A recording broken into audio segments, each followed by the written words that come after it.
Radio. We good there?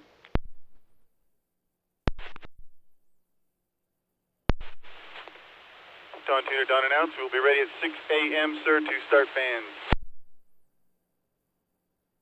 All right, we copy that. We've got our radio connected here. We'll go on the air at 6, say good morning, and go right into the Dawn Patrol start fan. So 6000030 or something.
From the hot air balloon capital of the world, this is Balloon Fiesta Live, powered by XTO Energy, a subsidiary of ExxonMobil. The 48th edition of the Albuquerque International Balloon Fiesta, presented by Canon, is happening now in Albuquerque, New Mexico. And now, live and direct from the rooftop studio at Balloon Fiesta Park, here are the hosts of Balloon Fiesta Live, Glen Moyer and Lloyd Jr. And good morning once again, ladies and gentlemen, and boys and girls around the world. Good morning and welcome to the 48th Albuquerque International Balloon Fiesta, presented by Canon. I'm Glen Moyer, and as always, joined by my colleague, Lloyd Jr. Good morning, Art. Good morning, Glenn. We're looking for another fabulous day here at the Albuquerque International Balloon Fiesta. We're looking for maybe our first, actually. But for 48 years, we've had a lot of them. Yesterday, a little weird, yep. But yesterday was a bit unusual. We had kind of a fog bowl going on yesterday, as people will know if they logged in or if you've seen any of the pictures on social media. 80,000 people have watched the show. So Yeah, 80,000 people? My goodness. Yeah, watched the show yesterday morning. Another 20,000 have already tuned in to last night's Balloon Glow. Outstanding. So thank you for that, for helping us make Balloon Fiesta Live a success. We are powered by XTO, an ExxonMobil subsidiary, and glad to have them on board, sponsoring us here this year. Good morning, everybody. And pay no attention to the hat. It's just so that the sun doesn't get in my ass later. We're not going down with the ship this morning. No, it's going there. The hat survived, so the show will survive. Absolutely. Yeah, the show will survive and we'll be fine.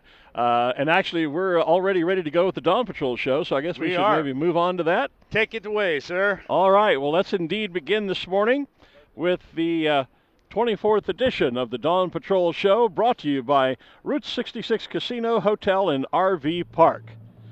The Albuquerque International Balloon Fiesta is by far the most highly recognized ballooning event in the world. It began some 47 years ago to celebrate the 50th anniversary of radio station 770 KOB, which is now, of course, is known as KKOB. That little gathering of just 13 balloons has blossomed into what you're going to be enjoying here today. Soon, we'll be hearing as each pilot reports in that they are cold, packed, and ready. Now that means that each aircraft is full of cold air forced into the balloon by a gasoline-powered fan. And those fans are running right now. And that the pilot is at his or her burner ready to turn on the fire and hot inflate. Now once upright, the balloons will perform something of a mini balloon glow for you this morning, lighting up their burners and giving you a great photo opportunity. Shortly after that, they'll begin to rise into the pre-dawn skies to show us the way and what direction the winds will take all of our balloons today. So stand by for the stand-up and the launch of the Route 66 Casino Hotel and RV Park Dawn Patrol Show.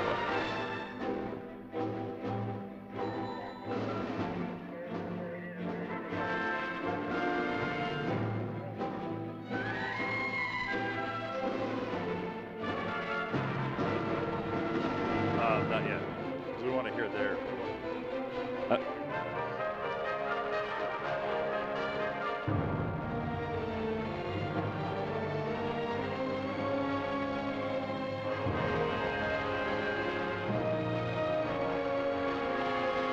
I'm hearing it.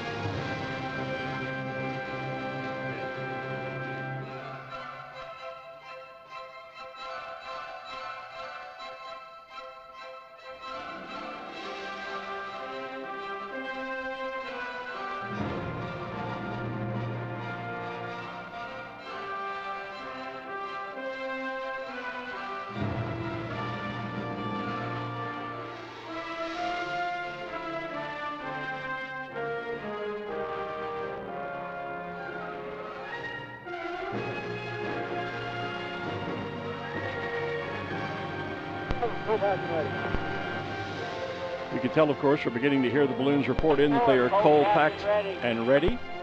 And on screen, for those of you viewing the Balloon Fiesta live feed, you can see that the balloons beginning to rise and come into shape. They'll be hot inflating in just a few minutes. We'll give the command for them to start the hot inflation. But you can see, even against the darkness of this morning, as they pack the balloons up full with cold air, how they begin to take their big round shape. We're looking at the tops of the balloons this morning. And it looks like this morning that we are flying a typical north to south pattern. So we're looking at the tops of the balloons, where yesterday we were looking at the baskets as they were inflating. Downwind was pointing to the north yesterday. This morning the tops of the balloons are looking at us here at the south end of the park. Pilots continuing to report in. They are cold packed and ready. I feel like I'm doing a NASA broadcast. The astronauts say all is ready to go. Oh, look at that. Some flashing lights on the crown line there. That's kind of a nice little addition. I think that is Tim Lloyd. I think you're right. I saw Tim, had dinner with Tim last night, prior to last night's Balloon Glow. Tim is a member of the board of directors of the Balloon Federation of America, and also does a flight each year to raise funds for cancer research.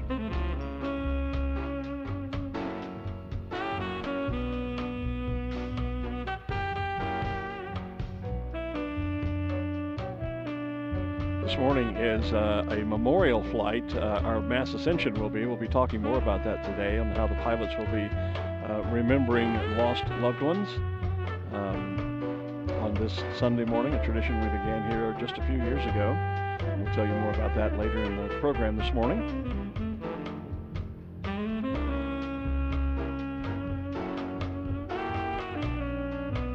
As we're just standing by to get the final report that all the pilots are cold packed and ready, then we'll be ready to begin the hot inflation. Dawn Patrol team, let's go ahead and do some short bursts and get these babies in the air. All right, ladies and gentlemen, it's now time for our Dawn Patrol fans, for you to join in our program. Please give us your vocal cords and good energy to help count down the Dawn Patrol for our first all burn in just a few moments as we're getting the balloons hot inflated. It's time now for the Route 66 Casino Hotel and RV Park Dawn Patrol Show, all on hot inflation.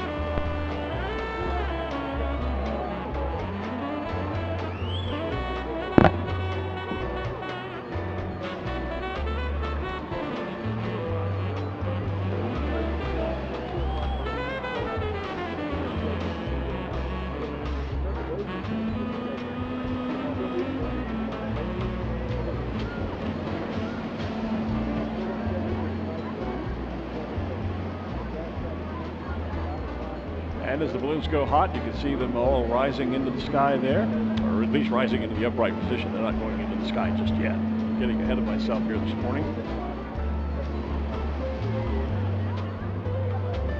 balloons are located, if you're on Balloon Fiesta Park, they are located along row M, as in Mary. Traditional launch site for the Dawn Patrol show. And let's see, it looks like we've just about got all of the balloons standing up.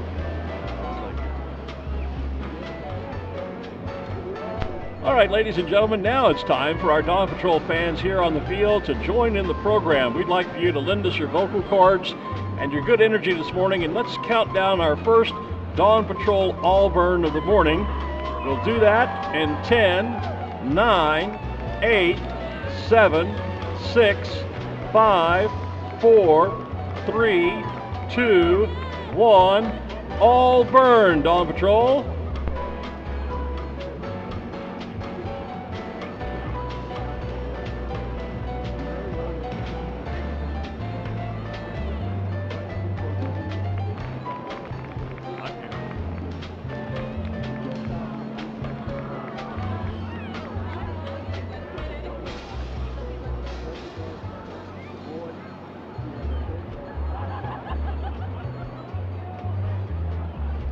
And now, ladies and gentlemen, it's time to say good morning and hello to our Route 66 Casino Hotel and RV Park Dawn Patrol team. Let's introduce the pilots to you.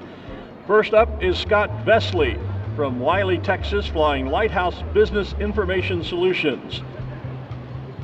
Next up is Rick Jones from Concord, New Hampshire, flying High Polarity. Next is Andy Wayner from El Paso, Texas, flying the balloon called Hubba Bubba. And then there's Greg Lindsay from Stafford, Arizona, flying Just Ducky. Michael Scott is from Oklahoma City, flying Spirits Rainbow. Brian Carlson from Topeka, Kansas, flies Dreams Fulfilled.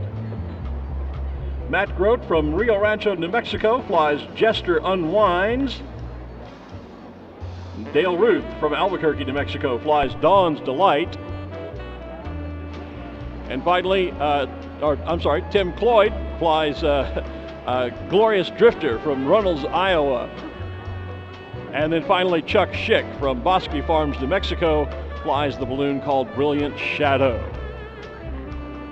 So now, pilots, let's try and do a flicker burn this time. Please help me count them down once again, those of you here on the field, in 10, 9, 8, 7, 6, 5, 4, 3, 2, 1. Flicker burn. Pilots, flicker burn. Dawn Patrol.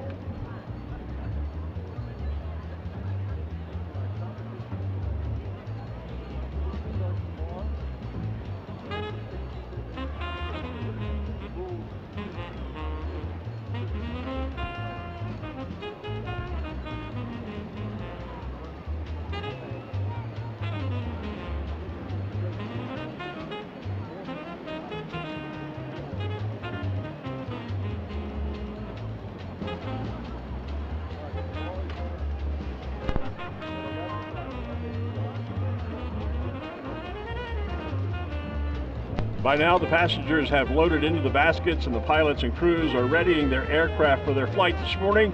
It's almost time to send them aloft, but as we go, we need your help. The balloon crews will need to pack up things on the ground and give chase to their individual balloons.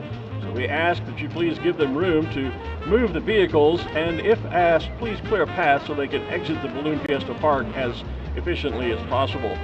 One more time for an all burn and the start of our Dawn Patrol show launch. So let's count it down once again in 10, 9, 8, 7, 6, 5, 4, 3, 2, 1. All burn, Dawn Patrol.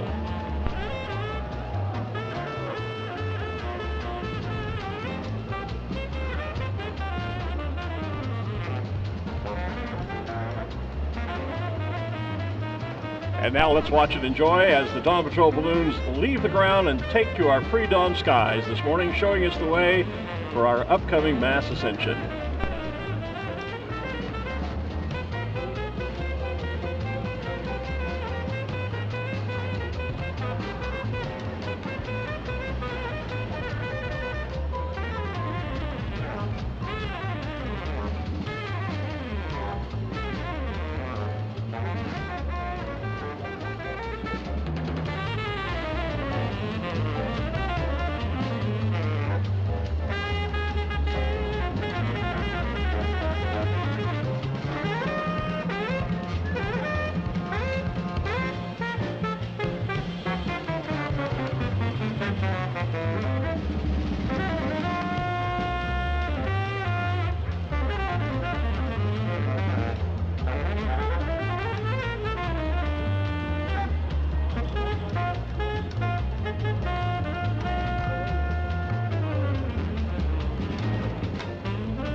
And so finally, our Dawn Patrol team is launching up into the air this morning.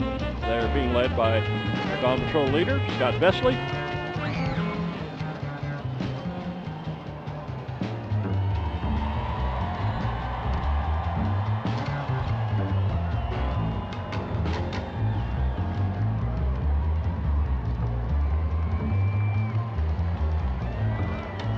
Following Scott into the sky there is Rick Jones, again flying the balloon High Polarity out of Concord, New Hampshire.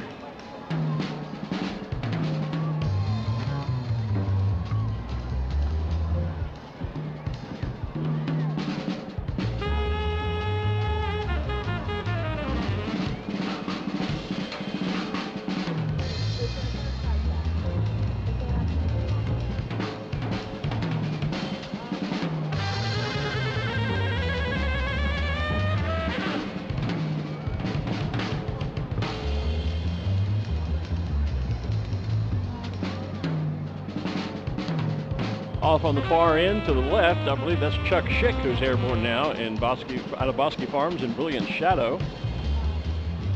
Also just next to him, Tim Cloyd now getting airborne from Runnels, Iowa, once again flying Glorious Drifter.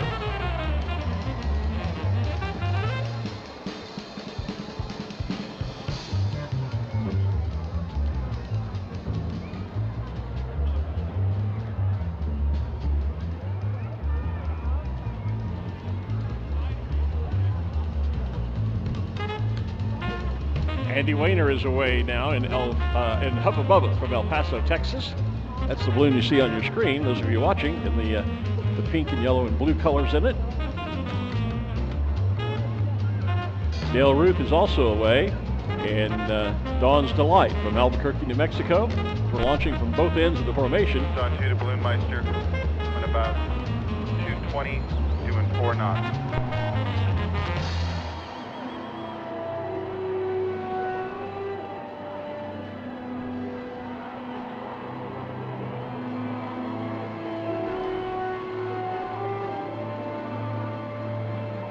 Dawn Patrol team, give me an all burn. In 3, 2, 1, all burn. Greg Lindsay out of Stafford, Arizona is airborne. You see his balloon with the saguaro cactus on it there. Greg's balloon called Just Ducky out of Stafford, Arizona.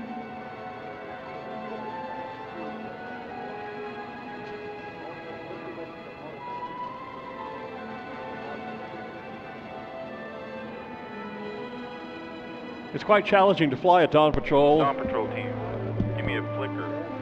3, 2, 1, flicker. Because these pilots obviously launch when the skies are still dark and have to fly through sunrise before they can see the ground and be able to select a safe landing zone. Dawn 3, I'm going to go up. You want to go underneath me, sir? I think Brian Carlson out of Topeka, Kansas, just getting airborne now. Brian is flying the balloon Dreams Fulfilled. And it looks like the last pilot off this morning will probably be Michael Scott out of Oklahoma City. His balloon is flickering there on the ground. You can just see it at the far left of the image on screen. It's almost the center of the field. Dawn Patrol team, give me an all burn. 3, 2, 1, all burn.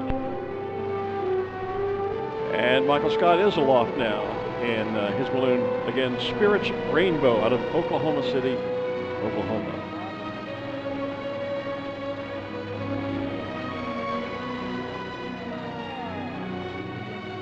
On 3, I'm almost overhead with you. If you can maintain that altitude, that'd be great. I will continue to rise.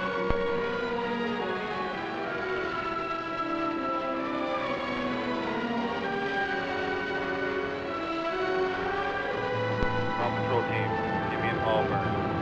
3, 2, 1, all burn.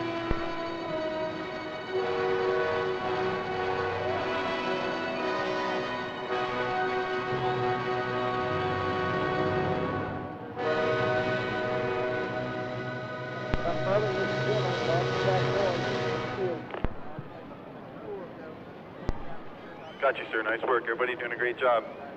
Let's give me a flicker burn in 3, 2, 1, flicker. The voice you're hearing calling the burns for the team is our leader, Scott Vesely, and you'll also hear occasionally pilots reporting in their altitude, direction, and speed. That's information they're relaying down to our Balloon Meister and weather officials to give them some indication of what we might expect as the mass ascension begins later this morning. Give me an all burn in 3, 2, 1, all burn.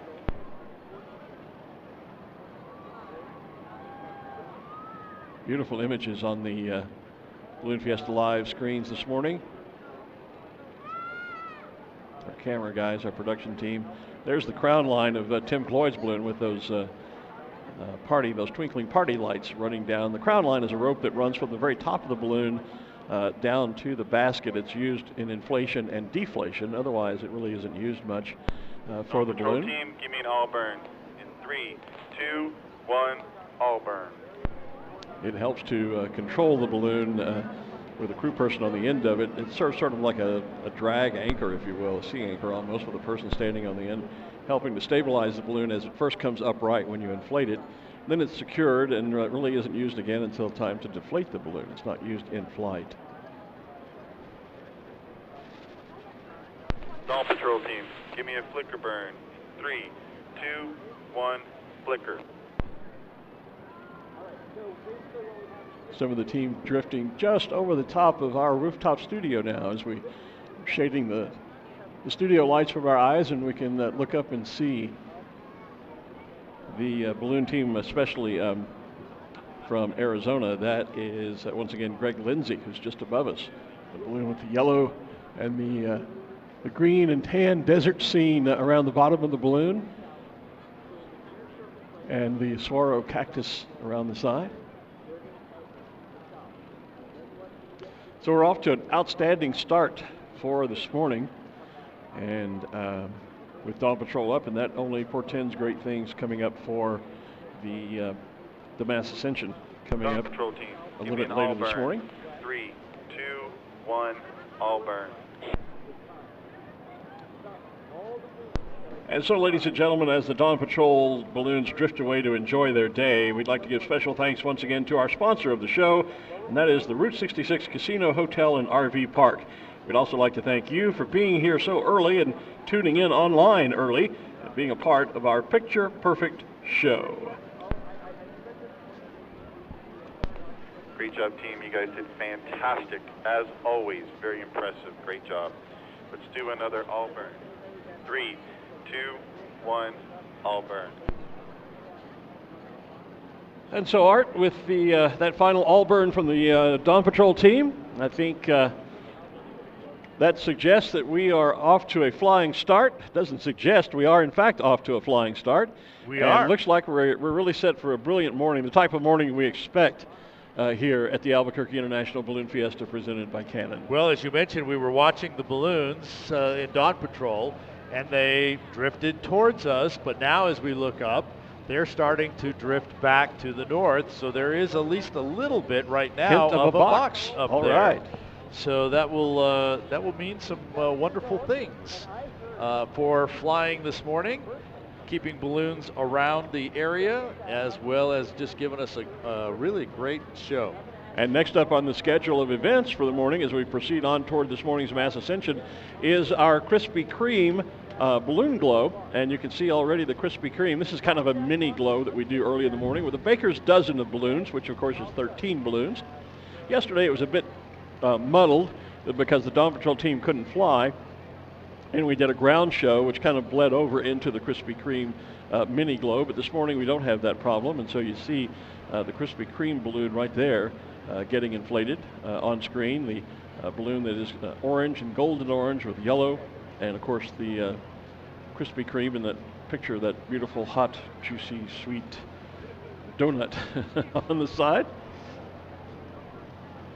Another nice shot of the Dawn Patrol team as they continue to drift essentially just almost right overhead of the Balloon Fiesta Park.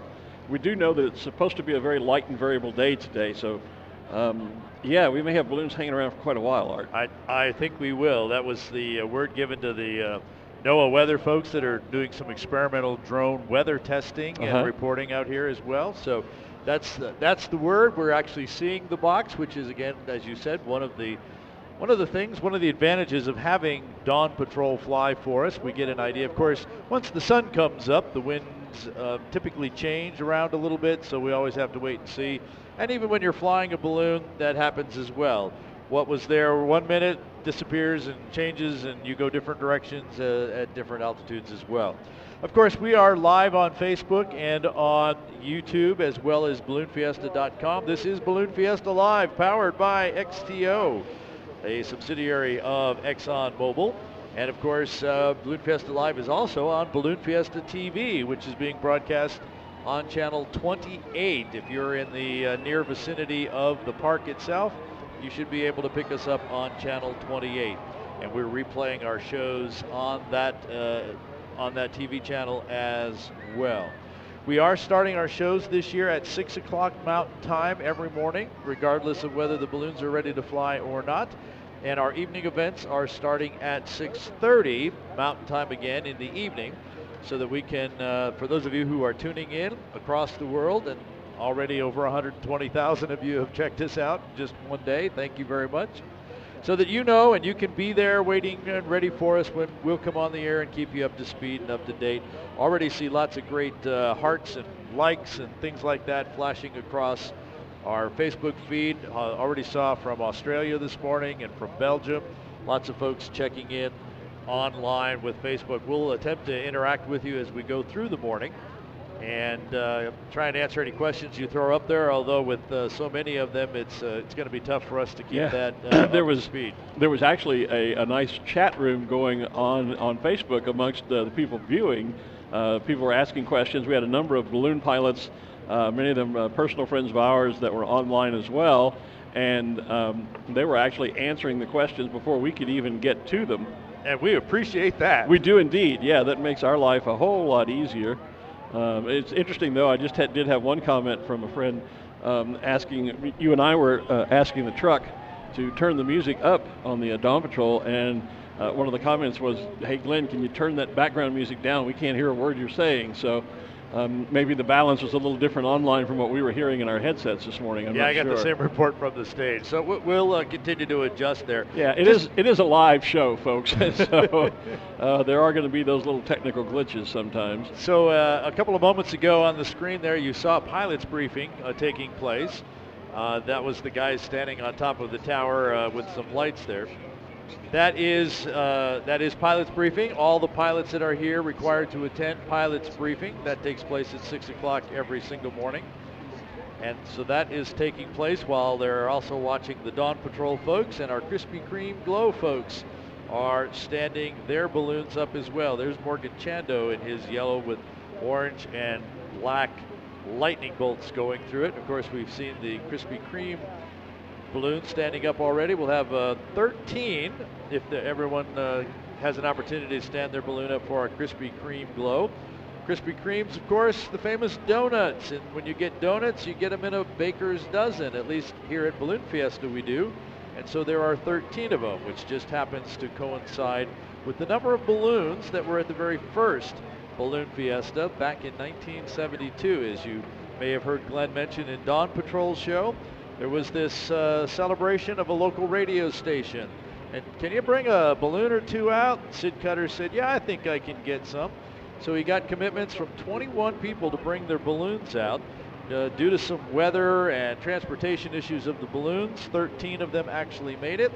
And that was, it's all been history since then. Here we are 47 years later for event number 48. Okay, you're the Apple guy.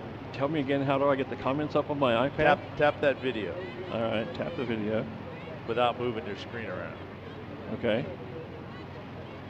Okay, well, on my computer it shows the comments along the side. I get this view. Well, I had that yesterday too, but I'm not sure how. So. I don't recall how I did that. I'm going to let you talk because someone's someone's calling? Okay, so you want me to fill right now? Yes, sir. All right, we could do that. So as Ken was saying, as Art was saying, our Krispy Kreme balloons are getting inflated and performing their early morning balloon glow. I was trying to get into the Facebook thing here so we can interact. There's some of the comments. I can do it on my iPhone. I'm not sure why I can't do it on my iPad. Myrtle Beach, South Carolina, checking in already this morning. And how many balloons are there, someone's asking? Well, we were talking about that yesterday. We have 580 registered primary pilots, then we have a whole batch of second and third pilots. We have gas balloons. We're estimating there's probably something in the neighborhood of about 650 balloons total, if you count all of the additional second and third pilots and the gas balloons, special shapes, et cetera, et cetera. Hey, Nick Donner is what? Nick, how come you aren't out here, buddy? Nice to see you checking in with us. Nick is a 5-time national champion and a former world champion balloon pilot. That's the kind of pilot we expect to see here. Nick's also an airline pilot, an air cargo pilot, so I guess he's probably having to fly somewhere around the world and can't be with us, but we miss you, Nick. Carol Garland, good morning, Carol. One of my original, very early ballooning friends from back in the days in Plano, Texas. So we've got there on the screen, we're looking at more of the balloons just getting inflated this morning. And I think we have an on-set guest who's about to join us. We do. We do? Okay. We do. There's a new film that is going to be premiered here in Albuquerque this week called Wind Flyers. I've heard about that, yeah. Yeah, about hot air balloon pilot and Bill Hughes and gas balloon pilots Richard Abruzzo and Carol Reimer Davis. Right. And so we have the director of that film. Hi, Emmy. How are you? So good. I love the balloon glasses, by the way. Aren't those great? Those are classy. Yeah, yeah. That's nice. So tell us your last name because I wouldn't get it pronounced correctly. It's called Katayama. Katayama. Yeah, you got it. Yeah. So tell us a little bit about this film. Okay, Wind Riders. It's about 3 balloon pilots. You mentioned Richard Abruzzo. He's from here. Carol Reimer Davis, and Bill Hughes. He's a master balloon pilot from New York. And so I followed them over the years about to hot air balloons and gas ballooning, and it's about them. It's about gas, balloon pilots. So we got gas and hot air both. Yes, Bill flies the hot air, and Carol and Richard does the gas balloon. Now it was more than just a year or two. You put a lot of years in getting this filming together. How many years was it? 13 years. 13 years. Started from 2005. I followed Richard and Carol participating in Gordon Bennett race, and until 2010, the accident happened, and I followed them. And you had some footage from here as well, from Albuquerque, but yes. You followed them around the world basically to get these. What was the idea behind the film? Okay, so the idea was really it's about this book that I read when I was about 10 years old. It's called The Jonathan Livingston Seagull, written by Richard Bach. Uh-huh. It's an international... One of my favorites, yeah. It's about the seagull, and the story was about the seagull who tried to make an ultimate flight. And so I was very moved by the story when I read the book, but I never thought about making a film about, ballooning or anything until I met Bill, who was also moved by the book, and he designed his balloon with seagull design on his balloon. So that was the whole, the start. Inspiration for the book, yeah. Everything kind of clicked, connected. So I started the production. So how did you connect with Richard and Carol? How did you select them to be involved? I was researching about someone who are challengers, who are challengers in the balloon field. And someone introduced me to Richard and Carol. They were the perfect people for the story. And so I started following them, and they are just amazing pilots. I've seen it. It is a beautiful film. Where can other people see it? Where can other folks see it? On Monday, we're going to have a premiere screening at the Kimo Theater. And the Tuesday and Wednesday also, we're going to have a screening. Premiere on Monday is 7 o'clock, and Tuesday and Wednesday is 6 o'clock at night. And we're going to have a Q&A session for premiere screening on Monday. And for Tuesday and Wednesday, I'm going to come in and talk a little bit about the film Okay. afterwards. Yes. So that's for the people that are here in Albuquerque. Will it eventually be online in some fashion so that people can see it, log on and view it?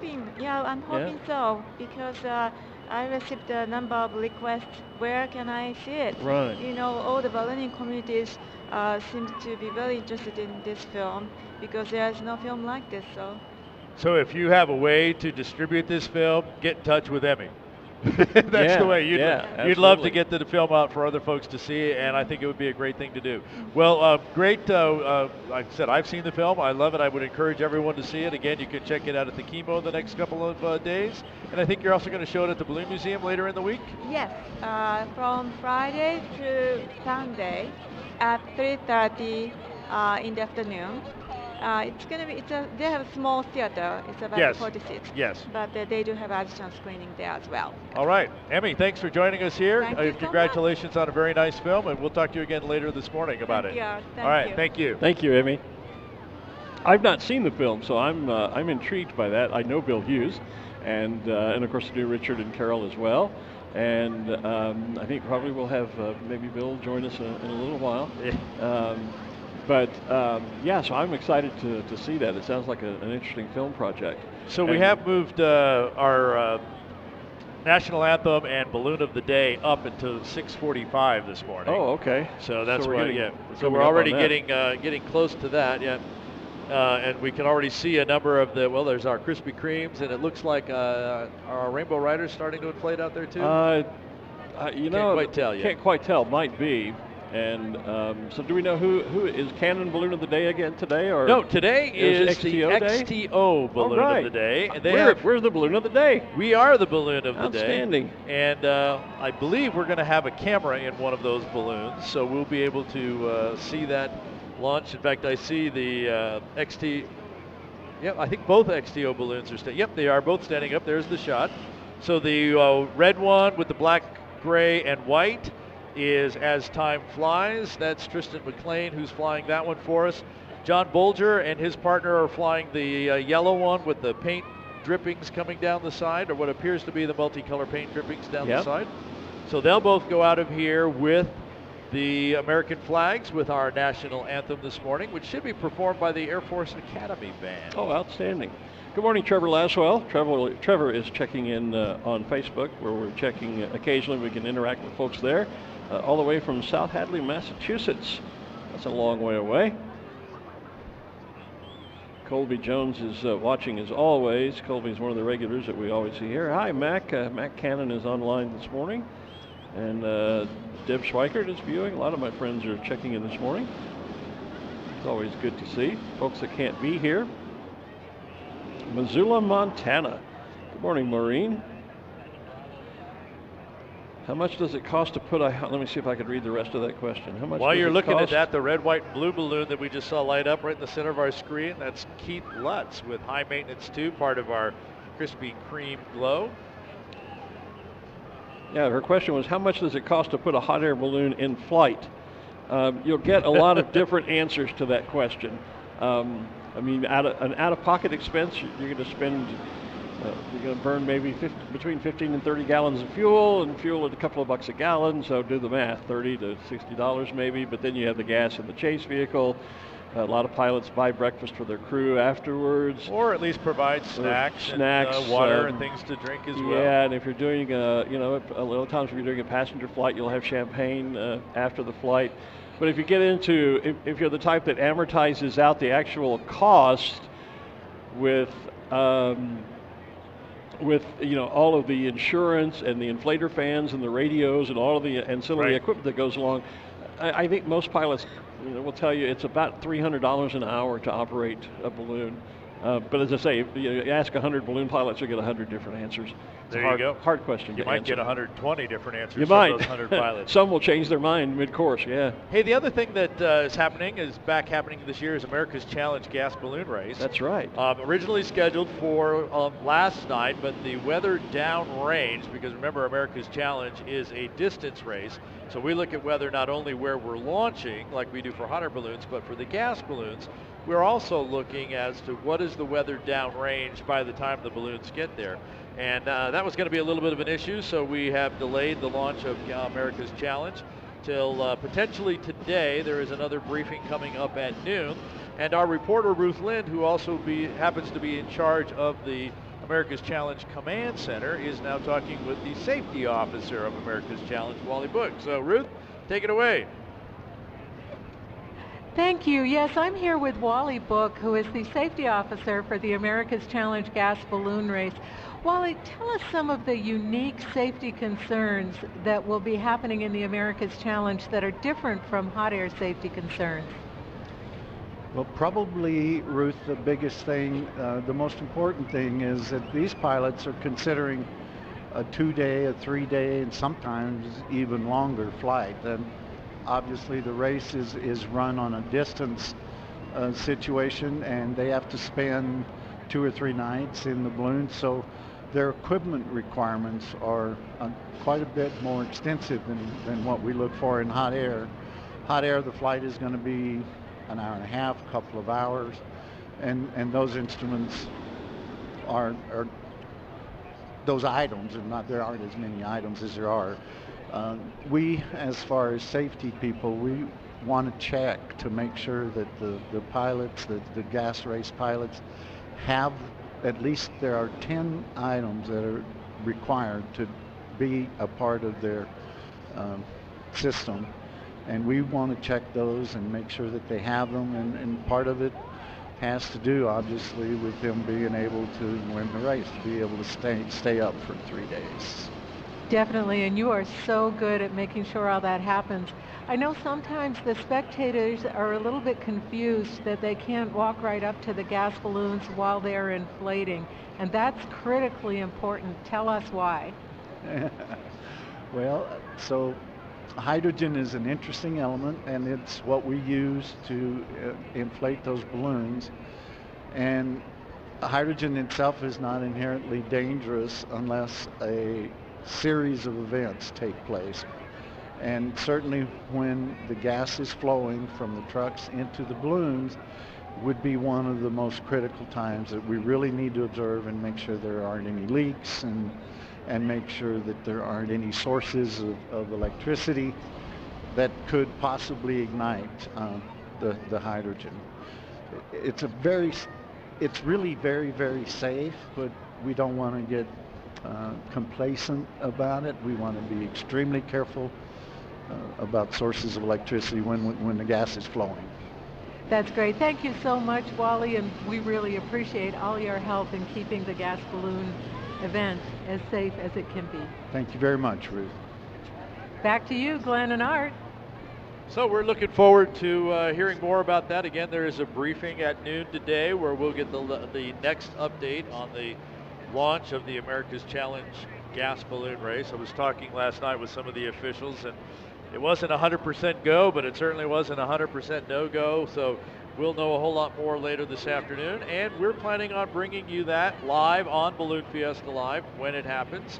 So you'll kind of have to just kind of stay tuned. And of course, if you miss it live, the show will be archived on our YouTube channel and on our Facebook page. You can get to both of those very easily by just going to balloonfiesta.com, and under the This Year menu, just click on Balloon Fiesta Live.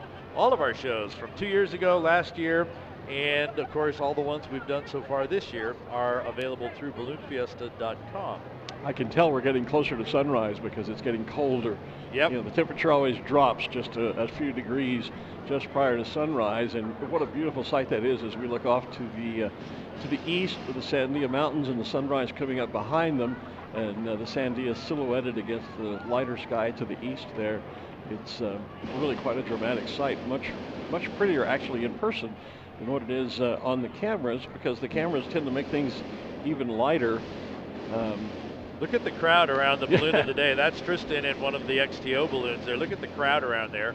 And that little bouncing he's doing is to check and see if he's getting light or getting buoyant there. That's kind of a technique. When you bounce, you temporarily take your weight off to see if you'll go up. And so that's what's happening there. We are probably,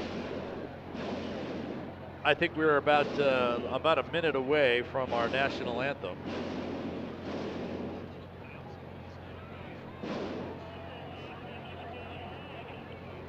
they'll have their flags attached. I'm hearing the audio through my iPhone, so I just turned the iPhone down. And there's our Dawn Patrol balloons. Still up. Someone was asking what direction. Yeah, someone not asking. Very far away. Someone on Facebook asking what direction they were going. Well, basically, they haven't gone far. They're just down at the north end of the field right now, out over Tram Road. Ladies and gentlemen, here is our national anthem performed this morning for us by Senior Airman Danielle Diaz. Direct your attention to the stage, please.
That scene you're seeing live from the air from our XTO balloon, and the burning indicates that the national anthem has ended. We're having some audio difficulties tying into the stage audio this morning, so apologize for that we weren't able to actually bring you the sound of the national anthem, but trust me, there was someone there singing the anthem.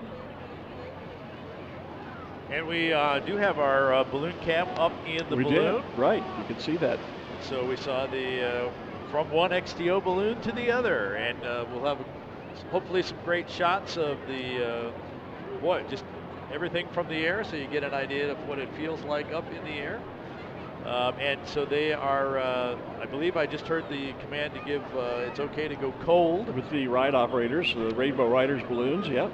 That means they can start those inflator fans and start the process. Here's another shot from the air. Yep, those are the Krispy Kreme balloon glow, mini glow balloons that you see standing there on the field right now. The line of tents along the right-hand side is the concession row. That's where all the vendors and food and souvenirs are.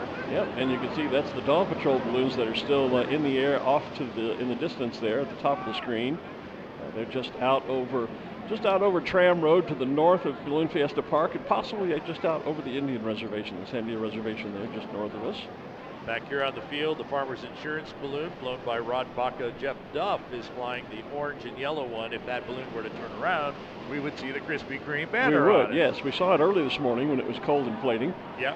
But facing away from our camera at the moment. You mentioned Main Street and our concession row. Haven't had a chance yet to get out and do that. After the flying is done this morning, I'm going to take a ride up and down Fiesta Main Street and kind of see who some of the vendors are there. We know there's a lot of old favorites there, but there's always some new and exciting things to be seen along Main Street as well. This is Jack Laughlin with the Emerald balloon, part of our Krispy Kreme donuts, now in the air. Saw him on the screen just a moment ago, and then just going off the right side of the screen, that's going to be Eric Greenwood. The yellow one with the red shape of New Mexico just went out of the screen. There's the live shot again from the XTO balloon that's in the air carrying our camera. What a nice shot. You can see the rows of balloons lined up. Our field is laid out in a grid alphabetically from south to north, A, B, C, D, E, etc., and then numerically going east to west, the east side being where the concession row is Main Street. So that's row 1, 2, 3, 4, 5, 6, working out to that little arroyo that you see to the west of the field there. There's Eric in the Enchanted balloon flying the Visit the USA banner around the other side. So these guys need to use those turning vents that they have. All the banners are on the opposite side of the balloons this morning. Actually, the banner's on the side facing us, but we have a camera on the north end that's so picking his up. So, I see now as I look at the balloon, looking at the screen. Yeah. It's challenging here because we have this nice monitor right in front of us so that we can see what the live feed is showing, but we also are sitting here with the event going on live all around us. So sometimes I get caught looking at the screen and seeing what the camera's showing and realize that I can actually see something different if I just open my eyes and look. And then trying to keep up with what's happening on the line as well. Yeah, absolutely. So it gets a little busy up here sometimes. So the balloons are doing exactly what the Dawn Patrol did, and that is at these lower couple hundred feet off the ground, moving to the south. And then we'll see if John and Eric, and actually looking at our XTO balloons who have actually gone beyond south of us now. They're continuing to drift to the south, although actually the XTO balloon we're seeing on the screen, when I go ahead and look behind us and see it live, he's pretty much stopped up there. Although there's still a little waving in the flag. And of course the balloon moves with the wind, so we shouldn't see any movement of that flag, so the direction's about to change where he is. Yeah. That usually means he's probably sitting right at a different, where there are two different wind layers abutting each other, and you see the wind below moving the flag just slightly with the balloon moving in a different direction. I recognize the pilot there, Kurt Van Sant, taking Burning Desire airborne. Great shot as it gets into the air. The yellow one with the turquoise red pattern, there it is. He's actually using his turning vent as it goes up through the center of our shot. The balloons that are launching now are those that were inflated for the Krispy Kreme mini glow earlier, so they're the next group to kind of get off and get in the air this morning. Meanwhile, down here on the south end of the park, we're beginning to see the first of what will be our mass Ascension balloons inflating. The Intel balloon just here directly in front of us. I see Sherry White in the not In Touch. That's I'm switching back to 2 weeks ago. Touchstone Energy cooperative balloon.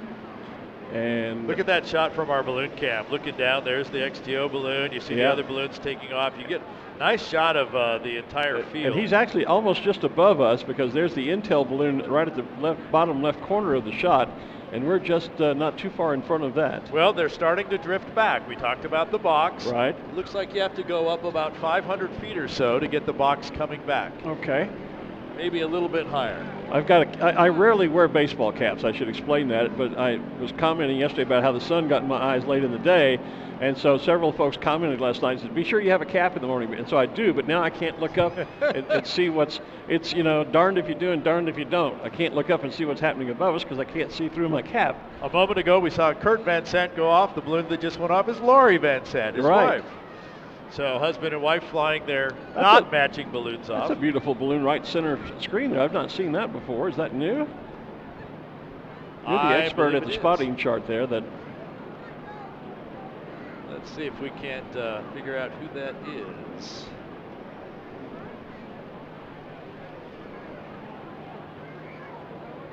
You can also see in this shot how that's Keith Lutz going out there in 409 with the red, white, blue. Well, I was just going to say those numbers on the side of the balloon. Each balloon here has a banner number assigned to it, so that we can not we meaning Art and myself, but so Balloon Fiesta can track the balloons. And anytime that there's a question about what balloon is that, they can use that. That's their registration number with Balloon Fiesta, the number they're registered at here. So they can look up the banner number 409 and they'll have information in the database as to who the pilot is, the owner, their contact information, that sort of thing. And it also indicates that they are truly registered here at Balloon Fiesta. Yeah, you can't just bring a balloon. You can't just show up and drive onto the park with a balloon and fly. You have to be registered because this is a a TFR, a temporary flight restricted zone, that we register with the FAA. It's another shot there. You can see all the Rainbow Rider balloons in that shot. They're all those yellow balloons lined up in a row. Rainbow Riders is our official ride concessionaire. They're the only folks that you can buy a balloon ride with and fly during Balloon Fiesta. And Art, you were saying yesterday they were already sold out for the entire week before we got started. Before we ever got started, I think that might be a first, because in all my years here, usually Scotty is coming up and saying, hey, remind people, we have a few openings on this day or that day or for the evening events. Yeah. But they were sold out entirely. And they were sold out last year before going into it as were well. They? So this is the second year in a row that they've been sold out going into it. I didn't recall that from last year, but yeah. But yep. In the past, I know Scott has come up and just said, hey, when you have a chance, just let people know we do have a few slots open perhaps for this event or that event. But yeah, completely sold out this year. And there continue to be ongoing conversations about, can we bring some more balloons in to accommodate more folks? Right. And those are always in negotiation, but you kind of have to balance that with the other balloons that are here. There is the Intel balloon getting airborne. I've got to learn how to use this one of these days. I mean, you spend all this time creating this electronic spotting chart for us. Sean Askren, of course, flying Intel for us. Of course. Thank you for that. So I'm wondering if that red, white, blue one we were looking at is Craig Pendleton's. I know that he just got a new red, white, blue one, and that may be it. Good morning, Sean. So how do I get out of this page that just I'm now tap on in? one. Tap on one. Tap on one, and then you can search again from the big button. Okay. From the big box. So we talked about the weather and the wind changing as the sun comes up. You mentioned it got a little colder. Part of that is the wind has picked up. It has. Taking us to the south. I'm yawning because I'm cold.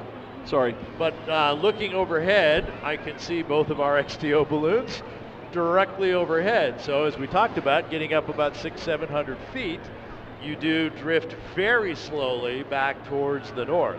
So the trick for most of these balloons here is, if they want to stay in the sky, to go ahead and climb up to that 600 or 700 foot level, and then they can just kind of hang over top and watch everything happen. We have folks checking in, looking at our Facebook comments from Wisconsin, California, from Texas, Virginia, someone from Albuquerque. Whoa, imagine that. How come you're not out here? Keith Berry says, Glenn, we need to send you to Facebook 101 class. It's not the Facebook problem, it's the spotting chart that Ken developed, that Art develops for us, and it's an app of his that he works on, and I don't spend enough time learning how to use it. But you're right, Keith. We need to give Glenn some I do need some tech help, and Art does work part-time for Apple, so yeah, I probably need to have an iPad class is what I really need to have. I'm much better at using my iPhone, which I'm doing now. There's a great shot of the north end of the field, looking up down from our balloon camp. Yeah. And you see the parking, the part of the parking, that's the north parking, and off to the left is where our propane takes place, and our fireworks are off to the right part of that screen. We've got some RVs parked out there. So loving these shots from the air and our XTO balloon. Thanks to John Bolger for getting that camera in his balloon with us this morning, and his passengers for taking on the camera person duties. There's yellow, red, and blue balloon that's right here center screen is the Dr. Pepper balloon. That's right. Dr. Pepper, part of the family of official soft drinks of Balloon Fiesta. And the balloon that's kind of behind it that looks very similar. That is the balloon flying for the Holiday Inn Crowne Plaza, isn't it? That's the banner that's on it. Yep. I also see Slanja, the New Mexico tartan balloon team, now beginning to inflate, cold inflate, and they're just behind the Dr. Pepper balloon.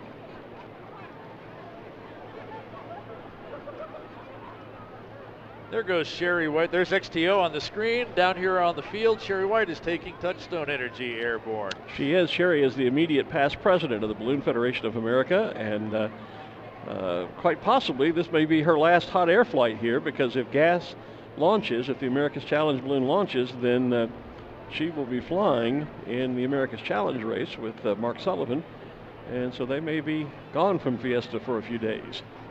When that America's Challenge gas race gets airborne, you'll That's be a able great to shot of Sherry's balloon. There you go. When that does get airborne, you'll be able to track their progress on balloonfiesta.com. They'll all have trackers. That's right. And so you'll be able to track that. You'll be able to see the nicely. position of each of the balloons as they track back eastbound across the country. I'm loving these shots from our XTO balloon. It is up fabulous. in the air. Yeah, that is. We rarely get to see balloons from the air stretched out in either with no air or with just cold air in them. So having those shots from up there is great. Actually, look right through the center of the shot. There's the lighthouse balloon. It's just kind of slipping away behind the ones that in the foreground. That's Scott Vesley. He was the first one off the field today with our Dawn Patrol. So That's right. Yeah, you could just see him back coming in the back background in. there. He's off on the northeast corner of the field. Terry from South Florida says he's watching. He has the YouTube channel on his TV and Facebook on the computer. So he's watching his, I guess, got one eye on each. So he's getting a double view this morning. Oh, no, look at that shot where you actually see the side of the basket. Yep. And that's looking down at the south end of the field. So we are at the very top of that picture. Where you see that little brown and white square there, we're just in front of that, actually. You can see our white table. That's our table. That little bitty white speck in front of that great big white square. I think that's our white table. That's right where there. we are. We're waving. Yeah, we're that little bitty white table speck in the screen. I saw the G-Daddy balloon get airborne as well with Tomas Hora. And we're going to start coming out of here fast and furious, I think. I think so. Good morning from New Brunswick, Canada. Good morning to you. And from Boca Raton, Florida. Let's see, where's everybody else from this morning? I'm from here. Well, I know you are. Somebody checking in from Michigan that used to live out here in New Mexico, lamenting how they miss their balloons. Trevor Laswell, I see you. Well, we don't see you, Trevor, but we know that you're watching. I see the eyeball of Lady Jester on the screen. Then the purple, blue, green, yellow with the alternating white spiral going up. That's cool beans. Barney Watson. I've told you the time that I thought those beans were pickles around the side of the balloon. They've never let me live that down. They're flying for La Mesa RV, as a matter of fact. One of our many fine sponsors here at Balloon Fiesta. I should mention that's Cool Beans with 2 exclamation points on the end because it is the second Cool Beans balloon. Oh, okay. And we noticed the other day when they were setting it up to put that La Mesa RV banner on there that there is a new parachute top in there. If we were to see the top of that, and actually we might, almost could see it from There's the top of the Jester. Lady Jester. Yep. It's a brighter color, so the envelope is starting to fade a little bit, and so they did speculate in their bio with question mark, could there be a Cool Beans 3 exclamation points? Wow. So we'll have to keep tabs of that. Yesterday we talked with Mojo Rising. We did. And they're standing up right next to Barney with Cool Beans. I'm trying not to sniffle. I apologize if you can hear that on the feed, but it's gotten colder and my nose has begun to run just a bit, so sorry about that. I'll try to keep that to a minimum. There goes the Dr. Pepper balloon now launching directly in front of us, not the one on screen, but one just directly in front of us here. Kevin Haynes flying Dr. Pepper for us. He's got a basket full. He does. You know, the wind has picked up. The balloons are going out at a much quicker speed than now. They were, yep. We can feel it here on the rooftop studio. You can also see that Good morning, Kevin! That Cannon wind flag down in their corporate tent just directly in front of us in the officials tower, showing a good bit of movement right there as well. Yep. Don't notice that quite as well on our video, but we are, let's see, 2 minutes away from official sunrise yet, actually. Okay. Of course, it takes Hurry probably up, a good, really, it takes another 5 or 7 minutes for the sun to get over the mountain after the official sunrise, and then another 15 or 20 minutes to be able to start having some effect here. Somebody cue up George Harrison's Here Comes the Sun. Whirl away on your screen with the pennants and the multicolor spiral, all the colors, the rainbow colors. Yeah. Jim Lynch from Destin, Florida. There goes the Crown Plaza balloon too, just to our left. Again, the balloon that has the red and yellow checkered spiral going up around the top of the balloon with the silver and black at the top and bottom as they are getting up and away. That balloon there doing a little bit of rocking as he got off. Obviously the crew released him perhaps just a moment or two before he was ready to go. Or forgot to do the tie-off line. Forgot to do the tie-off line, yeah. Do we call him out? That's Bill Walker. Is that Bill? Okay. And there goes Cool Beans for La Mesa RV off to our left. And let's see. That's kind of an interesting feeling to be ding-donging or tick-tocking as you go along. As you go along. The name of Bill's balloon is Honeydew. Here's a great shot looking back over from our balloon cam. Let's see, they are, I see we're shooting back towards the river. Right in the center of the screen there is the other XTO balloon. Tristan still has the flag out that way. That is the Rio Grande that you see there as it flows through New Mexico here. Tristan is basically over the northwest corner of the field. He has not gone far. So, I see, look, the shot is actually coming from almost directly over the field. Yeah, just center left of the field is where our XTO balloon is. I see the Krispy Kreme balloon up there now. Now I can see the banner. It's facing us.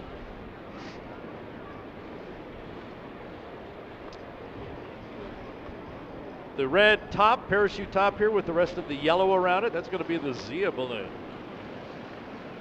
Tom McConnell.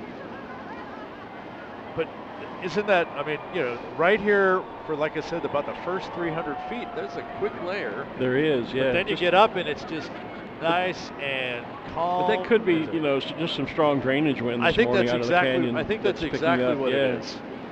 Good morning, Benoit. Nice to see Benoit Simeon is watching.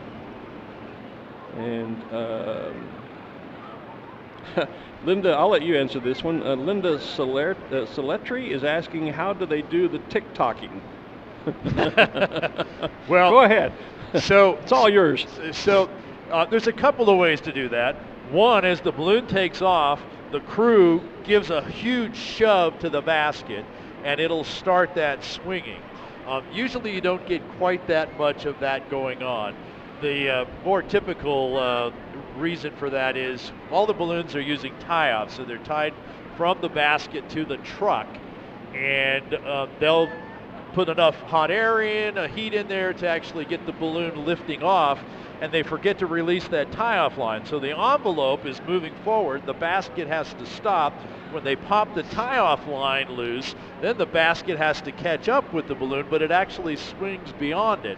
And then it takes a few minutes for it to settle down and stabilize. There's actually a third way you can do it, and that's to hit the top of a tree while you're in flight. I've done that. You can drag the basket. Sometimes if you're moving a little faster than you would like and you're coming in perhaps looking for a landing site and you want to bleed off a little speed, you can actually just drag the bottom few inches of the basket through the tops of the trees. But if you hit one particularly hard, sometimes that will stop your momentum, and then when you move again, the balloon will do some of that tick-tocking, that swinging back and forth. So simply, you stop the basket from moving while the envelope is moving, keeps going, and then it tick-tocks as it catches up. And then it tick-tocks while the basket is catching up with the momentum. Or ding-dongs. Kind of the difference between flicker and twinkles. Kind of, yeah, one of those. Yeah.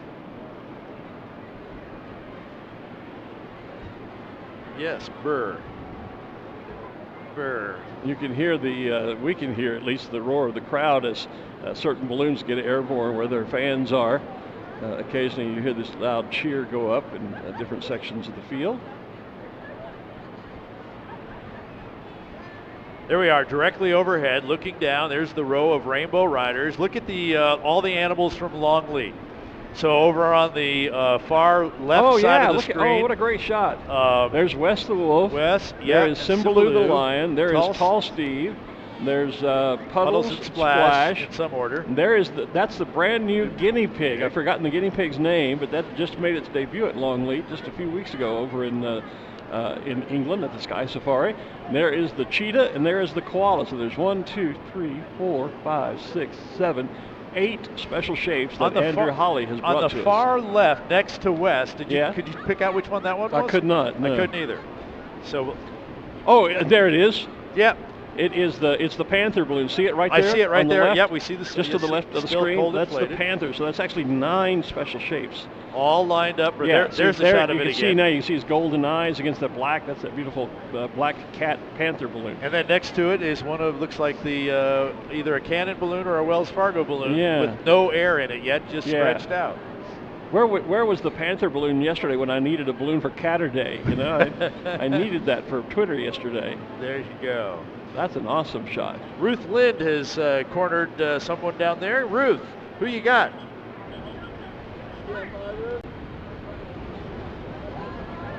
They disappeared again. So Ruth has Jay Czar. We'll go back to them in just a minute. Are we ready? Just reestablish her connection.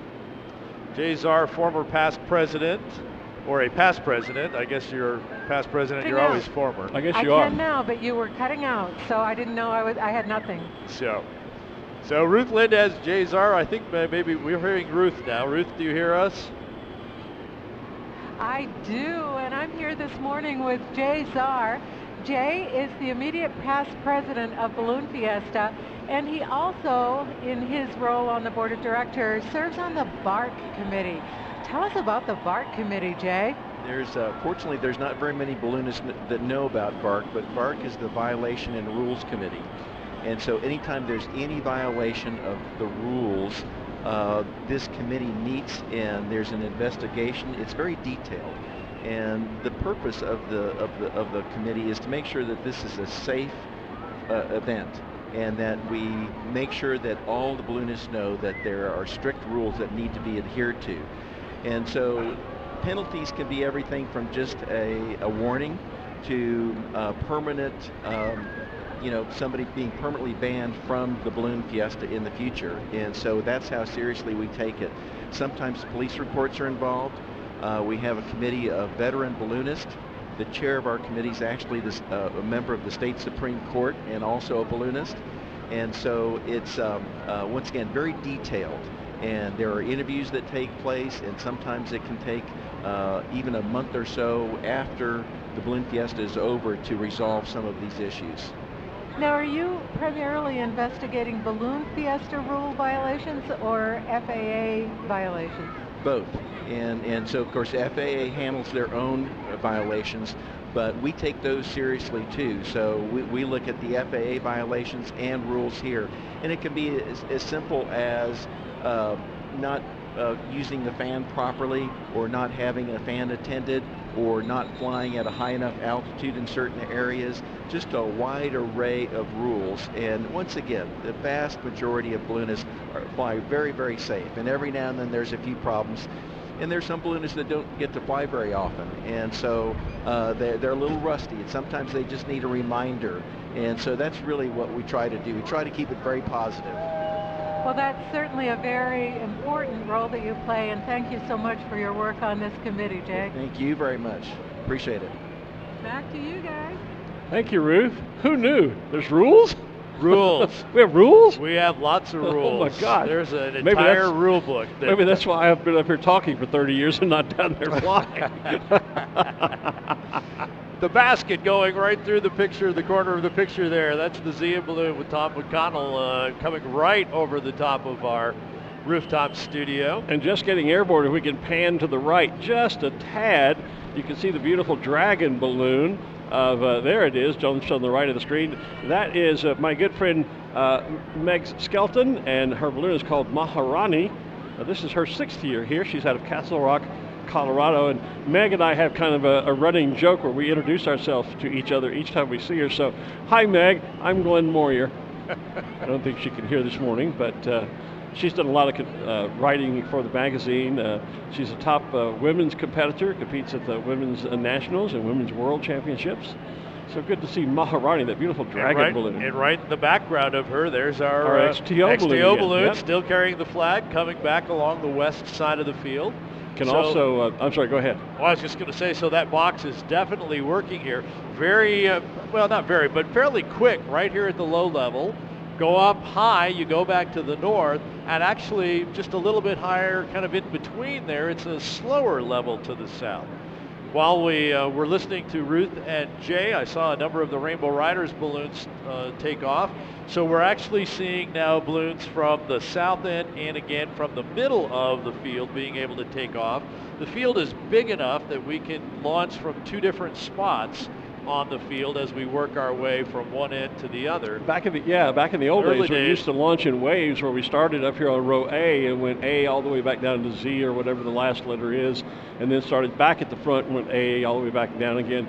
Now we can launch from both ends of the field. Well, there you can see it. A good example of how big the field actually is. It's and the 2 rows. Facility.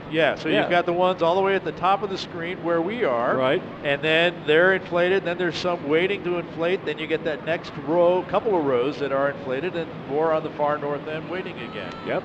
And launching from the south end here is the Slanja balloon, one of my favorites. Anyone that's watching probably knows my passion for tartan and that sort of stuff. And the Slanja balloon team, the balloon is actually patterned after the official New Mexico state tartan. There it is on your screen, that balloon that has the red and yellow with the blue and green. You can actually Google New Mexico State tartan, and it will come up. You can see an image of the tartan fabric itself. That is Jeff Ashworth, and Jeff is flying here for his 17th year. He's just across the river in Corrales, so he's a local pilot in the balloon Slanja. And Slanja, by the way, it's kind of like saying cheers or l'chaim or here's to you or whatever. It's Gallic for Slanja Va is Gallic for to your health or wishing you good health. So good health and Slanja. Have a nice flight this morning, Jeff. So there's just looking up, I see I think it's a commercial airliner going overhead, and they're in the sun. They are. So the sun the sun's starting to come. It's just not up over the Sandias yet. Not quite, but it should be, and we should... Shouldn't be longer. Yeah. There goes the beautiful carousel balloon. The artwork on that is just incredible. It always amazes me. You see those mirrored tiles literally around the top of the balloon. There's a great shot of it on screen. And all the carousel animals, the kids riding, that one riding a big lion. Looks like there's, is that a horse or maybe that's a unicorn? I think that's a unicorn right behind the lion there. Yep. Yeah. Frank Campanella from Orchard Lake, Michigan flies the carousel for us. We can see some of the Rainbow Rider balloons getting airborne now. There is the emoji balloon. Goodness knows what would life be without emojis these days, right? We have an emoji for everything, and that's a new balloon, relatively new, from Lindstrand Balloons. We haven't mentioned yet that several of the manufacturers do have displays, have marquees, have tents, booths, whatever you want to call it, here on the field where you can go and learn about how you can get involved in the sport of ballooning. A lot of balloonists stop in to see what the latest equipment and gear looks like, and just to check up on perhaps maybe buying a new balloon, a new envelope or whatever. So we have I know typically Cameron is here, Lindstrand is here, usually Kupacek is here. They are. And I'm not sure, there might be some of the others. Actually, one of the balloon insurance agencies is down there with the manufacturers as well. Okay, so that's an area that if you have an interest in the sport in one level or another, you might want to stop in. But the Emoji is a brand new balloon, relatively new, just made its debut I think last year. Yep, 2018, so brand new last year. Yeah, from Lindstrand Balloons. Lee Hooper. I was about to say Lee Hooper, my good friend from over the UK, typically flies that balloon. I didn't know if Lee was here with us, but he's the one scheduled. Well, good morning, Lee. Nice to have you. And Scotty McClinton is away in the U.S. Bank balloon.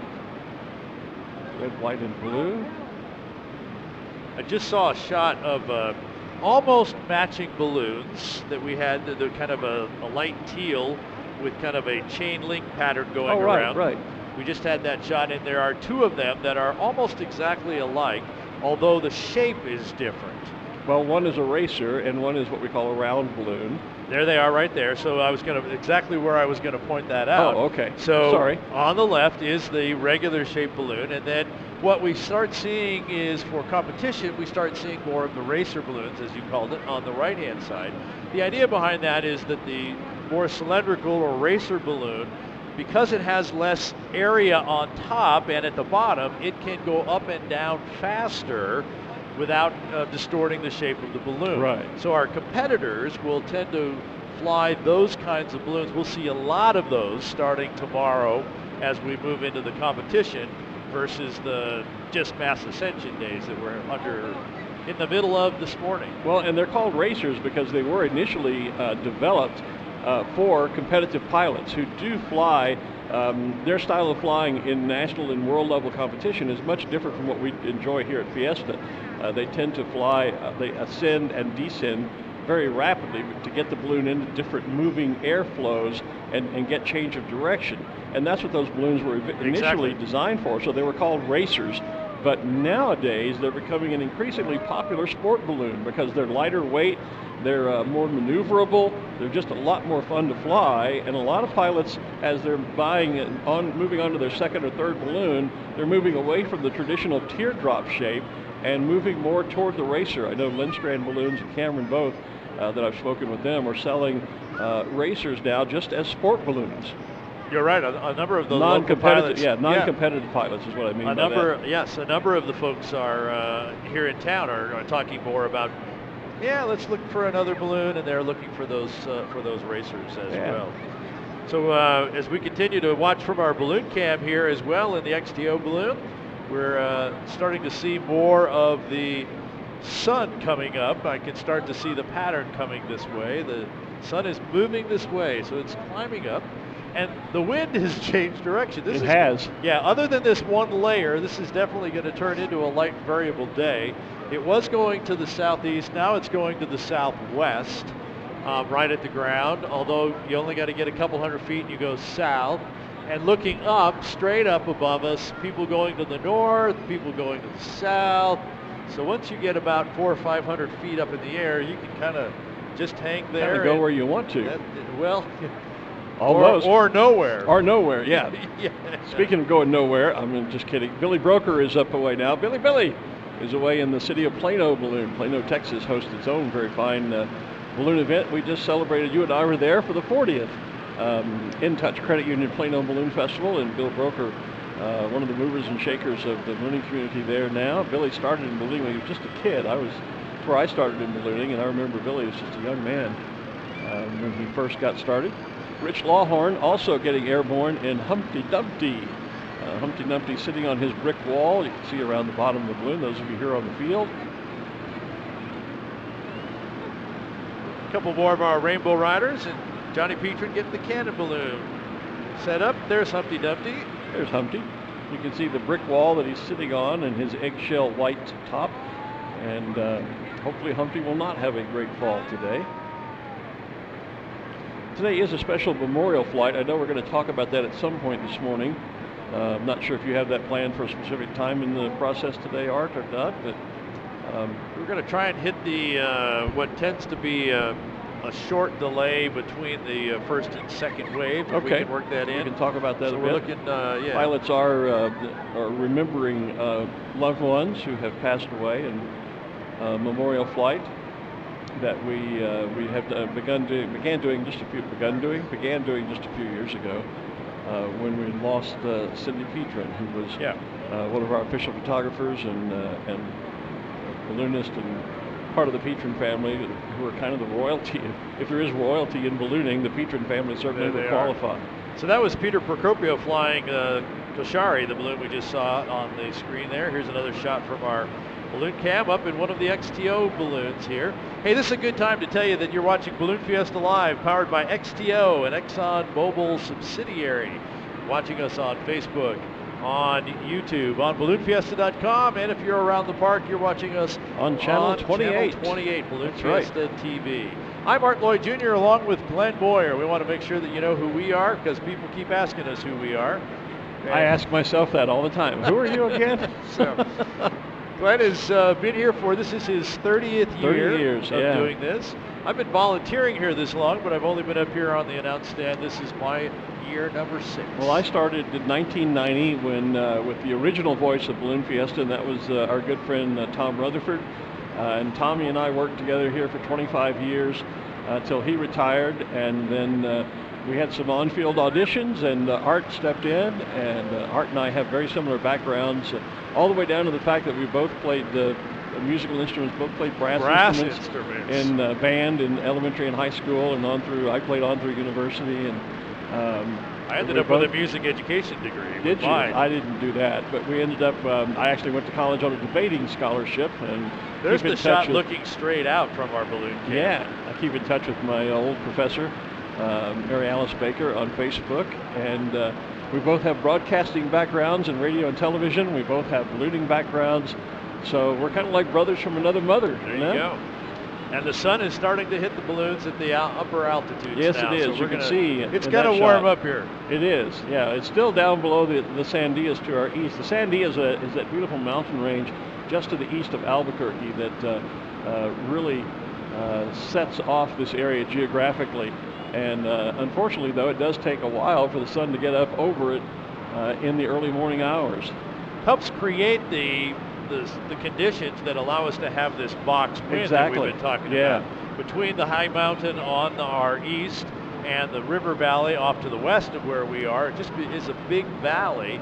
So we get that downflow wind coming off the mountains down towards the valley, and then a little bit from the higher altitudes this way as well. Gary, down in the truck, I wonder if we can just pan the camera up here around to our right a little bit. One of the balloons just launching is what I wanted to talk about. It's a cloud hopper, the chair balloon, and it's yellow with a rainbow spiral, blue and red, and then blue and green, and then an orange and yellow spiral around the balloon, just passing in front of the Sandias. There you are. There it is on screen. And you notice something different. Look under the envelope. There's no basket. See the pilot just sitting there with his or her legs. Art, I'm sure you can tell us who's flying that, but you can find it quicker than I can. But they're sitting in just basically a little chair, and that is a one-man balloon, I think. We do have a duo chariot out here, but that's one of the single balloons, and those are called cloud hoppers. They actually were introduced in a movie that, if you can find it, called Green Ice, where 3 or 4 bank robbers actually fly little cloud hopper balloons onto the top of a high-rise, a skyscraper as it were, and land and commit some sort of bank robbery. It's been years since I've seen the movie, but anyway, just wanted to point that out quickly because it is something different you don't see every day. The little one-man cloud hopper balloons with no basket. The pilot just sits in a little chariot and flies away with their legs dangling. Speaking of flying away, some of those it's almost like just a little strap, it's almost like a harness. You just backpack, almost strap the propane tank and the burner to your back. Yeah. There's When Pigs Fly. That is Doug Gant, our good friend. The balloon built really to honor his father, whose favorite saying used to be, "When pigs fly." You know, Doug would ask a question. Well, what about this? What about that? Well, that'll happen when pigs fly. And so Doug decided to build a special shape. The balloon's official name, obviously, though, is Hamlet. We've seen, in election years, we've actually seen Hamlet for President signs out here. He almost won that year. At least according to... I'm not going to politics. Don't go there. Not going to do it. I see the... That's probably Doug tooting at us up there. That's a lot of bacon up there. There's the 770 KKOB balloon. We'll talk about what's on screen there in a moment. Just wanted to point that out because this all began... There's KKOB's balloon. This began 48 years ago as a birthday party for then radio station 770 KOB. That was before the FCC instituted the regulation that requires radio stations to the east of the Mississippi typically have a W. It would be like a WABC. Or if you're to the west of the Mississippi, you have a K as your first call sign, as in KOB. So it was originally just KOB, and then the second K was added when the FCC put that rule into effect. That's just a little bit of our broadcasting background we can share there, Art.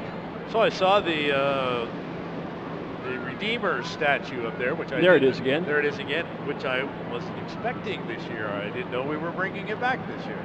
I didn't know either, actually. So there it is. So I don't have the rest of the information. We talked last year about how tall that was and gave all the information about what the actual statue is down in and there's the state of Texas. There is the Hartzels and Steve Jones.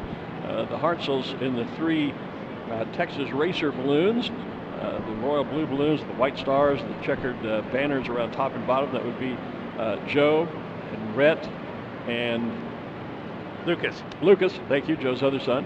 And then in the yellow balloon, the golden yellow top with the kind of a checkered orange bottom third there, that is Steve Jones. I dare you to tell me which one's in which blue balloon. I can't. Oh, look at Hey, that. yeah, there's the little Peekaboo. Buzz. Yeah. We should rename Busby to Kilroy. Yeah, See how Kilroy many was here. see how many people get that reference, right? Yeah, how many will know that? He is, of course, one of the British guards that you see standing outside of Buckingham Palace. And there's Osito Bimbo, the Bimbo Bear. Bill Baker flies that for us here. He does, and Osito Bimbo is the balloon that represents Bimbo Bakeries, by the way. They are one of the largest bakeries in the world, having begun in Mexico some 70 years ago, and today continuing to keep baking delicious bread, cookies, sweetbreads in more than 20 different countries. They're also the parent company for a number of other brands that may be more familiar to you than Bimbo, although Bimbo now has been marketing with Osito, the balloon, for a few years now, but they include brands like Marinella, Sara Lee, Entenmann's, Thomas, Ora Wheat, and many, many others, part of the Bimbo family, and Bimbo Bear is also known as Osito. There's our Coronado Center balloon just leaving the screen there. Coronado Center is where that whole party started 47 years ago, because this is event number 48. You were talking about it a little bit ago. It just happened to be Coronado Center where they put that gathering of 13 balloons. There was a quick picture of Puddles on the screen. That's one of the 3 penguin balloons that Andrew Hawley brought to us. Puddles and Splash, and then their little chick, Tall Steve, who's not so little. There's Puddles again, and there's Tall Steve.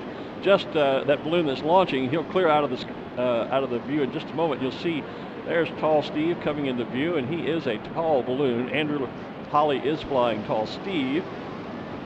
That's part of that fleet of balloons from Longleat we were talking about. And that balloon that is moving out of the way, one of our ride balloons, and you can see how much bigger that basket is, yes, compared to the baskets on our regular sport balloons. I have a feeling we will Look probably... at that shot. Oh, look at Osito there. I have and a feeling, Anton and the Redeemer statue. I have a feeling we will see Tall Steve up much closer. Andrew has a habit of trying to buzz the rooftop studio here whenever he can. Is that the aquarium, the little going behind there? Yeah, it is, yep. So a great shot of all of those.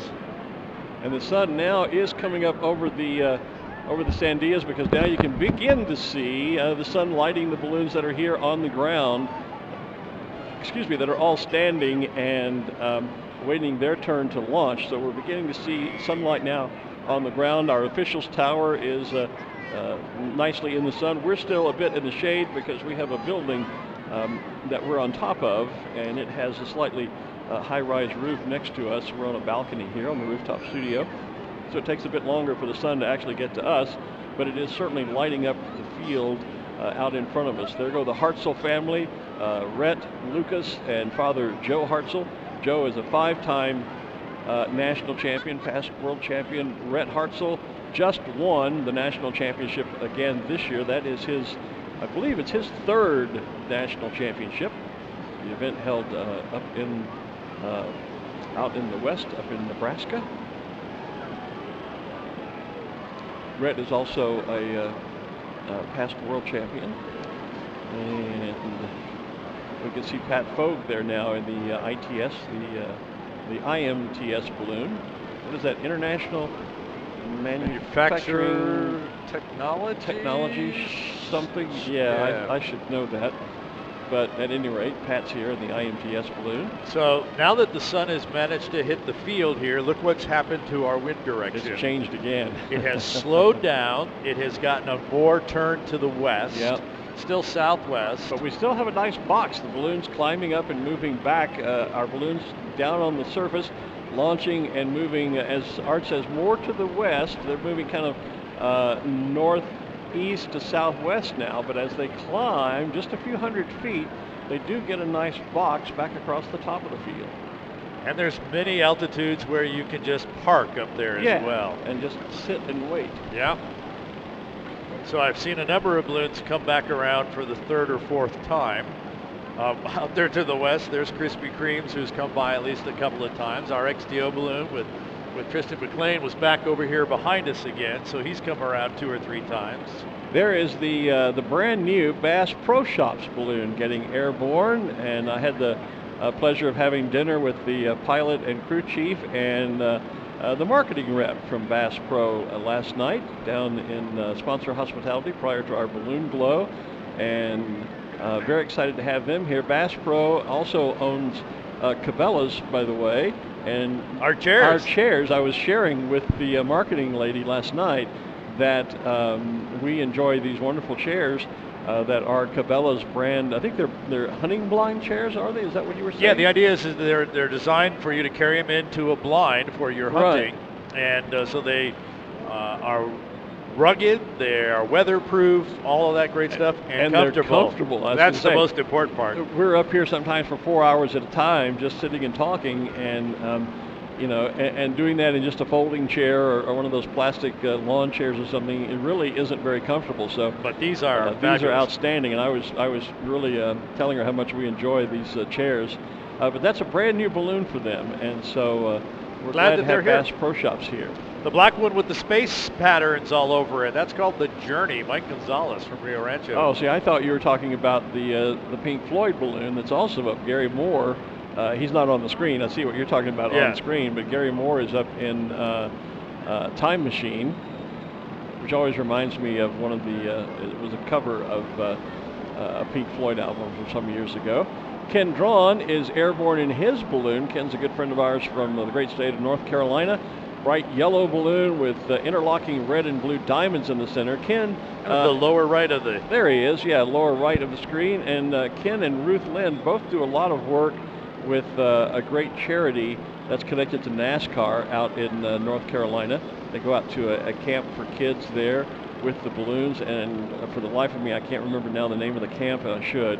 I'm sure if Ruth is listening, she can tell us later. But I know that both she and Ken do a lot of work with that group, and so it's great to have Ken here with us. There we can see the sun over the Sandias. And there goes the first of the fleet from Longleat. I see the back. You can see Cymbaloo that has Longleat written on the back of the balloon. I think that's Wes the Wolf that's up there, the black one. There go the 3 penguins, Puddles, Splash, and Tall Steve. I can identify Tall Steve. I don't know which Puddles and which is Splash because I was looking at the back of them. I think that would be the Panther. Well, there they are on camera. And that is Puddles, the original penguin that's facing us. Splash would be the one facing away, the female. There's Wes the Wolf. There's that beautiful Panther. Just a gorgeous balloon. There's Cymbaloo, the lion. And Cannon getting the logo in there. And Cannon getting in the shot. Way to go, Johnny. Yeah. Photo bomb the shot. Nothing like having the Cannon balloon photo bomb your on-screen video. Yeah. We're going to have to show that both to Cannon and Andrew. Well, Johnny will appreciate it too. Yeah, that'll be and Johnny and Andrew are great friends. Johnny's been over to the Longleat to Sky Safari at Longleat, so not a stranger at all. Well, he won the event over there. He did. He won the championship. He won the Exclusive Ballooning runs a competition called the Exclusive Cup, and Johnny won that championship, added that to his mantle of trophies that he's won through his flying career. Yeah.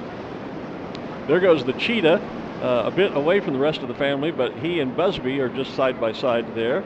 The Cheetah, another of the fleet, and Owlie is up there as well. So we've got a whole bunch of critters. So the owl balloon that you just talked about, we just saw there, they've given me a whole little story here. They used to just call that the owl balloon. Yeah. And then after it's been here a couple of years and some other T-shirts, etc., they started calling it Albuquerque. So while it's here flying, it's the Albuquerque balloon. So I appreciate those folks sharing those little tidbits with us as well. Hey, we talked about the balloon manufacturers earlier today. One of the pilots actually texted me a picture this morning and said, hey, I'm going to be flying this balloon this morning. It's for sale. So if we see it, we'll talk about it. But Mike will have to get the balloon in the air to make it to go on. There's the puppy dog balloon on our screen. We seem to get lots of headshots or animal shots are made into balloons. It's nice to be able to just take that nice basic round pattern and then put some appendages on it to make a nose or ears or hats, like with Osito Bimbo here. If you look, there's a basic balloon there, and you get his nose, a little bit of puff out for the chin, the ears, and then of course the big baker's hat on top. But many, it's easier to, I think, to engineer a special shape when you start with that basic balloon shape. Well, and they fly a lot easier than that some way of the as well. more difficult, but like center stage is a much more difficult balloon to fly. Sure. As opposed to like Cymbaloo that I'm just looking at right here. That was, yeah. I've got my Canon M50 mirrorless camera out that I'm doing a quick picture with. We just had a shot of tall Steve Bimbo and Johnny Petrin bringing the Canon balloon into the shot again, so he's all over it. There's the red, white, and blue balloon with the C&M banner that stars in stripes, Blair Kaufman, and he's just getting eclipsed by the G'day, the koala balloon. That is actually Adelaide is the name of the balloon. The balloon is significant because it represents the fact that that Longleat, which is a wildlife safari park in England, added koalas to their range of animals. Just last year, they have 4 koalas that are on loan from South Australia, from a place called Adelaide. New Mexico True balloon flown by Bill Lee, New Mexico True, our tourist department. This balloon fiesta brings in an economic impact of somewhere on the order of $170 million. Wow. Across the event of the 9 days. Bill Lee flying the Mexico True for our tourism department. The name of the balloon is True Lee, based on the New Mexico True Bill Lee connection. Bill also puts together the Gallup Balloon Rally out in Red Rock. Oh, yep, here we go. Yep, Balloon Cam, our So here's what it's balloon. like to land in your balloon as you come in. Let's hope he doesn't mess it up. Just kind of bring the balloon down. Nice wide spot. The balloon basket will touch. This is another one where the envelope will continue to go a little bit, so a little jar there. Yep, just touched But down. nice landing. Thanks to John Bolger again for flying our camera, and to his camera person, who I don't know what their name is, because we put one of his passengers into action to get us those shot this morning. So that's perfect. There's off to the west side, the mostly yellow with blue at the bottom. That's Bounce. That would be Judy Nakamura, the Chief Justice of the New Mexico Supreme Court. Now, what do you know about this puppy dog balloon that we have over here? We saw Wags last night, which is Dean Crofton's new balloon, but it's not a special shape. This one appears to be a new special shape that I'm not familiar with. And while we're looking up that information, Art is looking there. You see it on the screen.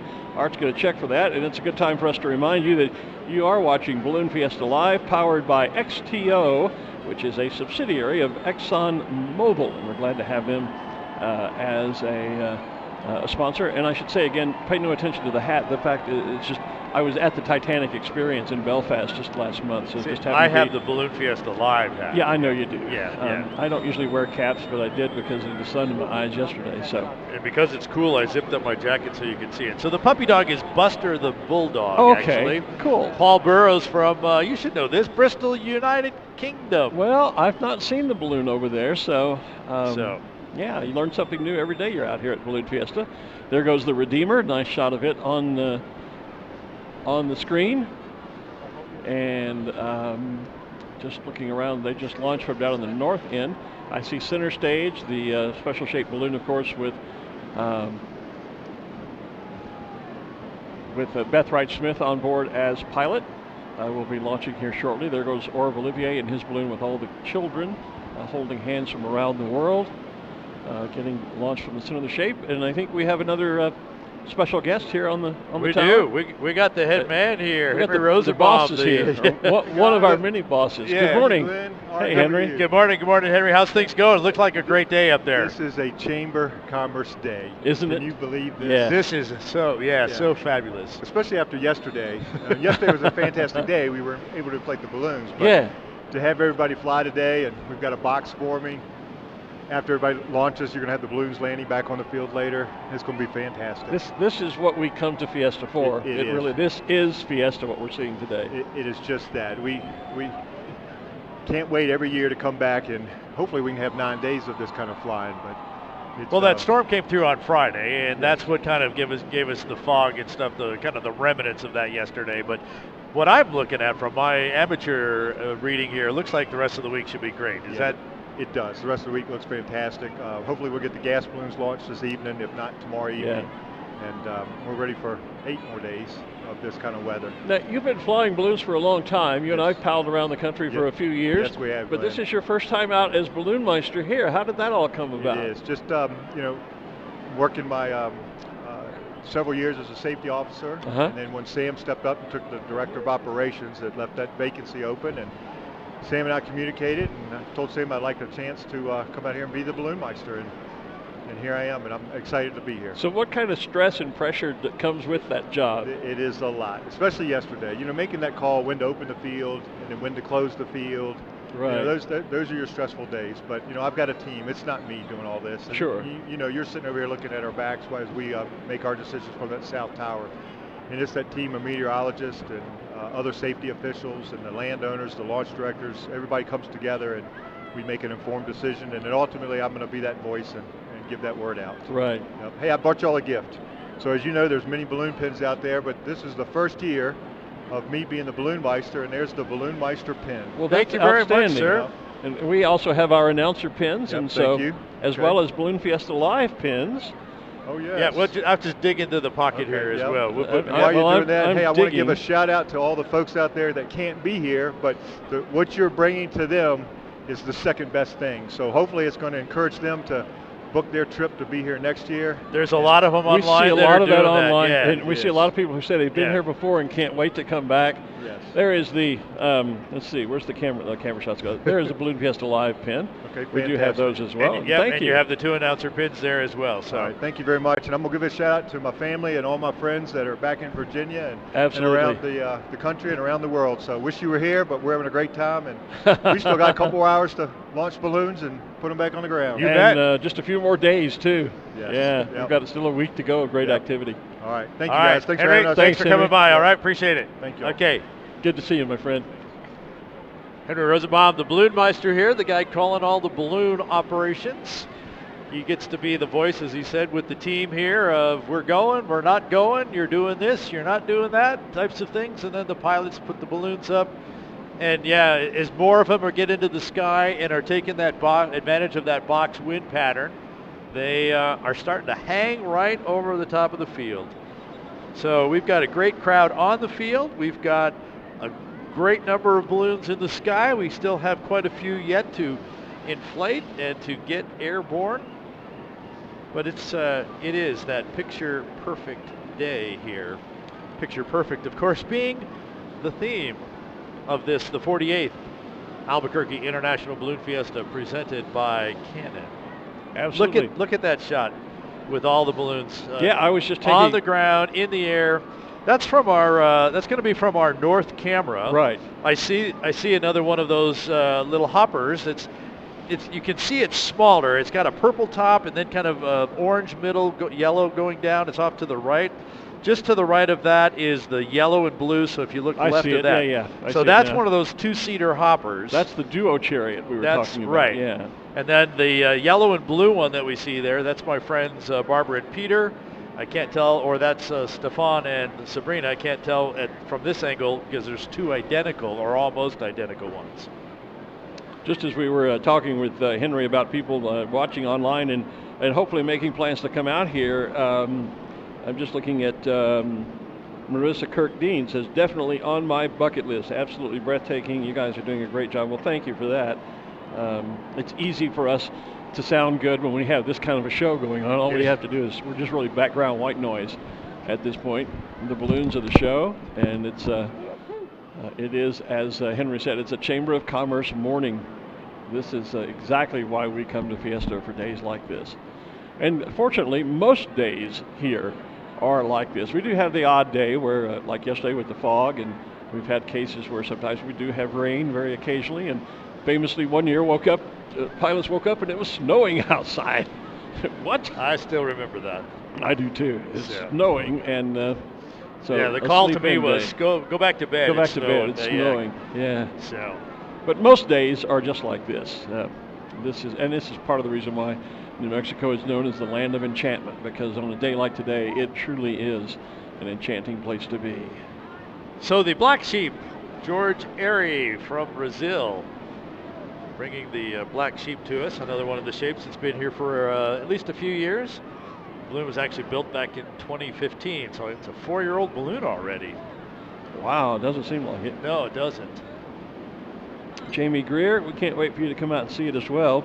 Jamie is part of my crew from back in the days when I used to fly at the Natchez Balloon Race, the Great Mississippi River Balloon Race. Jamie and her entire family, Betsy, all the Sawyers. We don't have the shot on the camera, but I'm looking up here where I see the lady gesture. Yep. I see your friend with the yellow with the lock. That's Ken Drawn, yeah. There you go. And then a little bit higher, I've forgotten who that is, but it's kind of like they're just going every direction as well as stopped in there. Yeah, well, Pat Fogue is in the IMTS balloon way up there. He's right that there white as well, balloon with the blue and green swirls through it. And Bill Lee's getting into the mix. It's just kind of, you look up there and it's just like, well, look at the cluster. Look just above Lady Gesture, that cluster of 4 balloons there, and all 4 are going in different directions. Yeah, they've picked up Lady Gesture. Just kind of pull back, and if you can get a little higher, it's just everything kind of going every direction. And at different speeds, too. And at different speeds. Oh, yeah. It's here comes one of our Dawn Patrol balloons. There's the balloon from Arizona that was in the Dawn Patrol earlier, the one with the saguaro cactus on it there. Yeah, well, there's Tim Cloyd farther out. Oh, off to the west. I see Tim. Yeah. There goes Tammy Foley getting airborne in her pink camouflage balloon now. Oh, and Darth and Yoda. Luke, I am your father. And Yoda's coming to fly, I will. The Darth Vader and Yoda balloons were at a St. Patrick's Day rally just south of here in Berlin a number of years ago. Yeah. I was flying at. Got to fly up close and personal with Yoda. It was not just obviously we've been talking about how close balloons get here. Got very safe and all that, but just to be right up next to Yoda and flying. Yoda's actually a pretty tiny balloon. It is actually a fairly small balloon, yeah. I'm remembering it's about 60,000 cubic feet, where average is for most of our balloons between 70 and 90,000. Both of those balloons are brought to us here from Belgium, and I can still remember when Darth Vader first appeared, when it first debuted. I was fortunate to put Darth Vader on the cover of Ballooning Magazine, the official publication for the Balloon Federation of America, and even more fortunate later to have George Lucas sign the magazine for me. Oh, nice. So I have my copy of Ballooning with Darth on the cover, and signed to me personally from George Lucas, along with the pilot and the father and son, who are the pilots of the balloons, who signed the balloon or signed the magazine for me as well. So that's one of my prized collectibles. So what would you describe that balloon as that we're seeing right there? The black with the kind of evil eyes and the horns. I don't know. Is that maybe a demon? Would that be a good word to use for that? Maybe. I'm looking at the name of it, and it's Beelzebub. So I don't know if that's a... Like Beelzebub? Yeah. Yeah. I mean, Beelzebub is I was going to say, I think that's a mythological beastie of that sorts. May be it then. Beelzebub? Yeah, it's with a B-U-T-H. Oh, but Beelzebub? It might be okay. Might be pronounced that way. Maybe I'm remembering something different, but that sounds... That could be it. It is a brand new balloon from Belgium. So one of the new special shapes that's here is part of the 104 shapes that we'll be featuring when our special shapes rodeos get underway on Thursday and Friday. But many of those 104 are here. We just saw... they fly all the time. Yeah, there's only like 17 that are only here for the rodeo. Right. We just saw the Armadillo and the Keystone Cop on the screen. Well, and we've seen the whole Longleat fleet get airborne, and Doug Gant's Hamlet balloon earlier. Beambo is a part of that special there's shape Hamlet group. Right there. Yep, there's Hamlet out there. Wind Pigs Fly on the side of the balloon. And Nellie, Princess Nellie, is getting airborne off the field here as well. This is the third in the series, I think. I believe so, yes. Yep, third in a row. The first one was white, it was just called Nellie. The second one was pink. And it was and Nellie B. And now we have Princess Nellie, who is also pink but has the tiara. Has the tiara on top. And I'm just out of the corner of my eye, I'm keeping an eye on Tall Steve, Andrew Hawley, because he has this habit of trying to buzz the rooftop tower. Yeah. Yeah.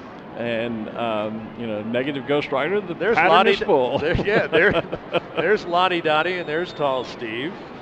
There goes our chair. We don't have it on camera, but there goes the chariot we were talking about off the west side of the field. Also down at the north end of the field, we talked about the puppy dog, the balloon earlier. The one I was thinking of, there is Dean Carlton now in his balloon Wags, just getting airborne. It's a kind of a teal-colored balloon with beautiful artwork, and that artwork of a golden retriever was patterned after their own family dogs. And so Wags is airborne. For years, Dean flew the one of the two zebra balloons. Zebra. Well, zebra.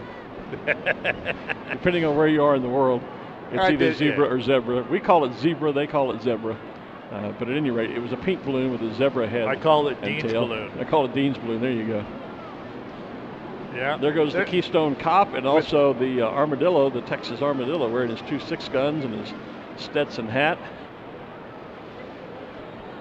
That was a great shot of them on screen. And there's Tall Steve in the background. A lot of photo bombing going on here. There is a lot of photo bombing. Well, hey, it is the Albuquerque International Balloon Fiesta presented by Canon.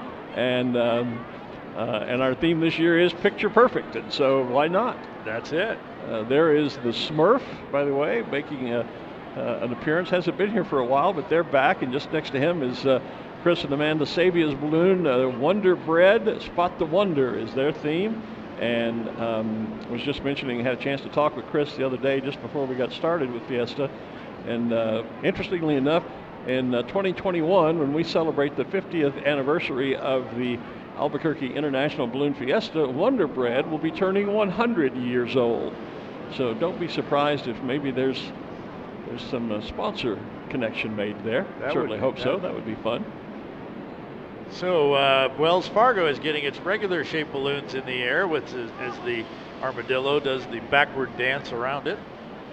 Center stage is standing up. I don't know whether Beth will get it in the air and take it flying. We talked about some shapes are much more harder to fly than others. Center stage being one of those. Because it's basically just a big square brick.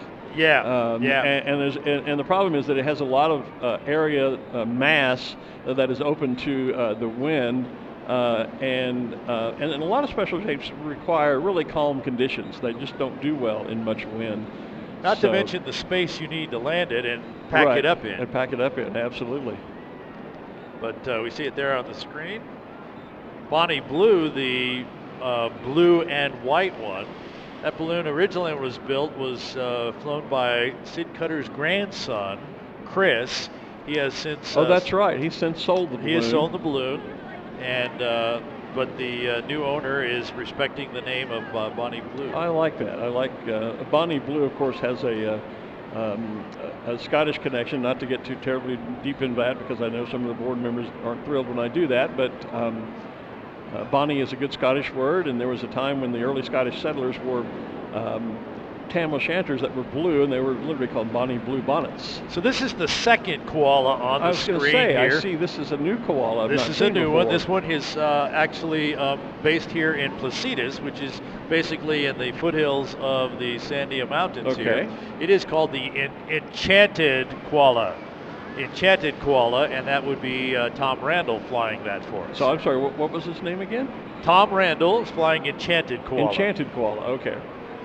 And I think he's the one that's going to have the sunglasses versus the Adelaide. Versus Adelaide from Longleat that does not wear it. Well, the sun doesn't shine very often in the UK. We know that. But it does here, and thus the sunglasses. Absolutely. So I think Ruth has another guest down on the field. I'm sorry I missed the truck telling us who it was, but the Whitaker family. Oh, that's right. Yeah. So Ruth, let's throw it down to you. Thank you, Glenn. Yes, I am here with Denise McDonald and Bobby Whitaker and Donna Whitaker. Matt Whitaker was one of the most special people our sport has ever seen. We lost Matt a few weeks ago. He was here with us last year on this stage, And this year his family wanted to be here to commemorate his life and to talk a little bit about the many, many, many wonderful things that Matt has contributed to the sport. Bobby, would you like to start? What, out of all the millions of things, what was your favorite? Oh boy, there was never a dull moment, let me put it that way. I don't know, really. There's so many favorite things. World records, maybe. Yeah, that was frightening at the first time when he did the first world record. And how high did he go, and how far did he go, and what went into the planning of that record? Well, he flew for, 8 hours, and he ended up someplace in Iowa, but I forgot where. So there were 3 different flights he took. The longest was 16 hours and 16 minutes. Now, Matt was also, he witnessed the first hot air balloon race at the St. Paul Winter Carnival, but he wasn't flying back then, was he? No, as we went to watch it, we saw that it was advertised. We had just moved from Waukegan, Illinois, and we just moved to Minneapolis at that time. And he said, let's go out and see what it is. Well, as we drove away, as the balloons were flying away, he said, I got to do that someday. It was the first race in the entire world. That's right, and as I remember, Tracy Barnes was the winner of that race. But then not too very long later, it came time for the very first Albuquerque International Balloon Fiesta. Well, it wasn't international then, but Matt was one of the original 13. And Denise, you are wearing his original jacket from that event. Stand up and show us.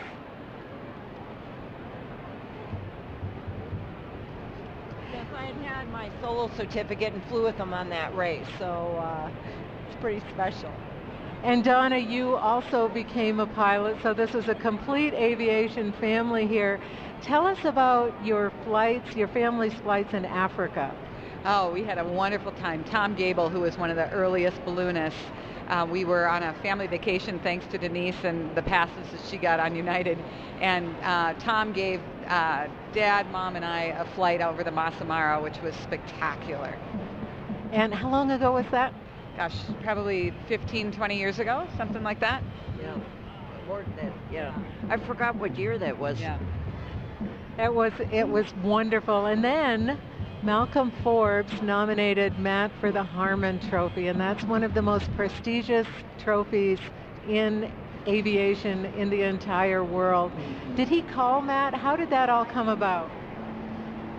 You know, I can't remember exactly.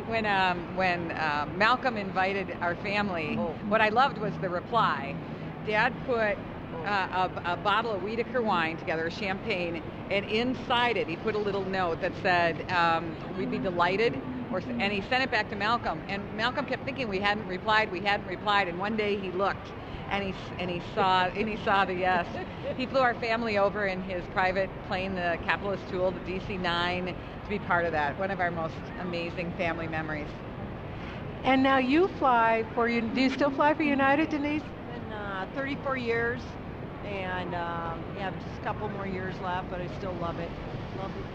And was it from your father's inspiration in flying that you came into this career? Yeah, he actually started flying little airplanes before he got into hot air balloons. And so when I was in college, my parents gave me 2 hours of flying lessons as a Christmas present, and that started it off. So I flew corporate business jets for a while, and then got on with United 34 years ago. 34 years. I keep looking for, whenever I fly United, I keep wondering, is it going to be Denise? But it hasn't been so far. And then Matt was inducted into the Ballooning Hall of Fame in 2012. He was one of the earliest inductees. Did you all go to Indianola for that ceremony? We did. It was such an amazing honor, and it was, he started the first flight school. He did early promotional work, set all the world records, but his real focus always had been on safety, and I think that was one of the things that we were most proud of, to be recognized at the Hall of Fame. And then in that vein, he was awarded a patent for an improved deflation system, I believe. Yes, he was, and Raven Industries is the one that he worked through, and it was very good, and he spent a lot of time working on that. But he was always looking for better things, you know, more safety and He stuff. was quite the inventor. When you talk about Tracy was talking to Dad and Mom about the parachute top when he was just conceiving it and drawing it out on a piece of paper. Wow, that is just amazing. Now, I want to shift gears here away from ballooning a little bit. I understand Matt could also cut a rug with the best of them. Absolutely. You like dancing with Dad? What's that now? You like dancing with Dad? Oh, yes. Oh, yes. And his sister admits that when he went to school to see her, all the girls, she became very popular because Matt danced with all the girls and they liked dancing with him. That does not surprise me in the slightest. Well, as we're winding up, one of the ways that I always remember Matt is as a man of deep and great faith. And I can see that his love for you all and for the sport will be with us always. Thank you so much for joining us this morning. Thank you. Thank you. Thank you, Ruth, and please give Bobby a hug for me. Bobby and Matt, great friends for many, many years. I remember just a few years ago here at Fiesta, I was roaming around the field on my golf cart and bumped into them, and they were trying to make their way back up to the parking lot. And well, climb on, I'll take you back up there. And had a great visit with Matt and Bobby just last year here at Fiesta at the Friday evening Hall of Fame, the International Ballooning Hall of Fame induction ceremonies. Well, and we talked with him on air here on Balloon Fiesta Live as well. Yeah, and speaking of our dear friend Matt, today is, as we said earlier on, is a memorial flight. This is a thing a tradition we began a few years ago, as we said earlier, when we lost Cindy Petrin, one of our official photographers and balloon pilot and a great member of the ballooning community. And truck down in the truck, Gary, I don't know if you guys can come to us on the set for just a second, but each of the pilots today have been provided with these white streamers. It's just a long white streamer of envelope fabric, and what they were asked to do is to write the names on the streamer of any loved one that they would like to remember, and then these streamers are attached to the balloons and carried in flight. We've lost a lot of great friends in the ballooning world in this past year. Matt, the most recent. I know there are a number of people here who are remembering my very good friend Julian Knott. Yes. Here we lost our dear friend Jody Baugh, who was before you joined the announce team here. Jody was our liaison to the board of directors, and she was the lady who always took care of us and oversaw our activities. I worked with Jody as she also coordinated all the media events and people that come to a town as well. And then after she had retired from working for the Fiesta staff, she moved over and was doing a lot of work with the museum, where I know you do a lot of work as well. Yes. So a lot of folks being remembered today, and I'm sure a lot of pilots had Matt's name on those streamers, along with Jody and Julian, and I know there's others that we're forgetting to name, and that's always the danger when you start mentioning specifics like that. Well, and there's a very dear friend of ours that was a crew member for Kim Vesley, who's one of our reporters. Right. He stayed on the balloon and worked with us as well. Crewed for Scott McClinton out here a lot of years. He passed away just 2 days ago. Oh my gosh. So yes, you're right. There are many, many names that people have lost. Yeah, and we think about them all the time, and especially today. So please give Bobby a hug and give the family, the Whitaker family, our very best. They would all want us to continue flying, and that's what we are absolutely definitely doing today. So we've got our Mr. Fish on the screen over the top of Lottie Dottie Chicken. Isn't that kind of reversed? Don't the chickens usually become? And then, of course, here comes someone dropping in, photobombing that shot. Photobombing the shot. You know, we can have chicken and waffles or fish and chips, whichever you like. I just came from the land of fish and chips. There you go. Back to the land of chicken and waffles. I don't know if they have chicken and waffles over in the UK, but they certainly enjoy good fish and chips. Yep. So we're working our way through the second wave here. This is kind of the second batch, because even with as big as this field is, it becomes difficult to get all the balloons off at one time. We put multiple balloons in a launch square. I've forgotten the dimensions of a square, something about 100 feet by about 100 feet. I think it's 100 feet square, basically. Something like that. And we'll have 2 or 3 balloons scheduled, put in that square, and so one will go off, and then the next wave will send the second one off from that particular and typically square. it alternates, because on one day they'll be in the first wave, and then the next day they'll be in the second. It does. Each has a chance to be the first to inflate and launch out of their square. Or have to be the one that has to wait. Or have to be the one that has to wait, yes, either way. So, and that looks like Pico getting inflated here. Pico is here. I saw its truck the other day as I was driving in, maybe Friday morning as I was coming in for rehearsal. Pico, of course, is a special shape from, is that the one from St. Jean? From or Quebec. Gatineau. I get confused. St. Jean-sur-Richelieu. Yes. The blue special shape there. We talked a lot with them last year. Billy Baker keeps putting Bimbo in the shot. Pico has that great big carrot type nose. I should remember St. Jean. It was from St. Jean because I had the great pleasure of going and flying at St. Jean one year. It is literally known to many as the Albuquerque of Canada. Yes. It is a brilliant event that they put on up there, and they have great maple syrup and soft serve ice cream. It seemed like there was a soft serve ice cream on every street corner in St. John, and they do a swirl of that is literally maple syrup and soft serve vanilla ice cream. Oh wow! Oh, it's to die for. I'll bet. Just to die for. I'll bet. There's one of our Desert Viking balloon on our screen. Get the info about the Desert Viking. Oh yes, I remember. Captain Deepfoot Heiderman from here in Albuquerque. Somebody on Facebook asking, where are the bees? They are here. And obviously we were, in fact, I thought maybe I saw some black. I looked before I made that comment to see if I could, excuse me while I yawn, because it's still cold. We're still in the shade. But I know they're here, but we haven't seen them yet. That's a good point. And they are scheduled to fly the entire event. We mentioned about 17 or so of our special shapes will only be here for the special shape days. But the bees are here. We just haven't seen them in the air yet. Not yet. Dale Long is getting airborne in his balloon. Dale is here from one of my favorite places in the world to announce, Rancho Cucamonga, California. Dale's balloon is green with vertical bands of purple, yellow, and pink and blue around it. So the white and green top that we're seeing balloon with the much more green as it goes down, that's the preventive pest control balloon. Oh, that's the spider balloon. With the spider on the side. Yep. Itsy spider. Don Moyer flying that one for us this year. Yep. And there's the, there it is. We were trying to catch up with you there. And, nope, that's not the one I thought it was. There's the one of the fractal balloons, right. So that would be Infinitude, more blue than orange. The new one is more orange than blue. Anything. Yeah. Yep.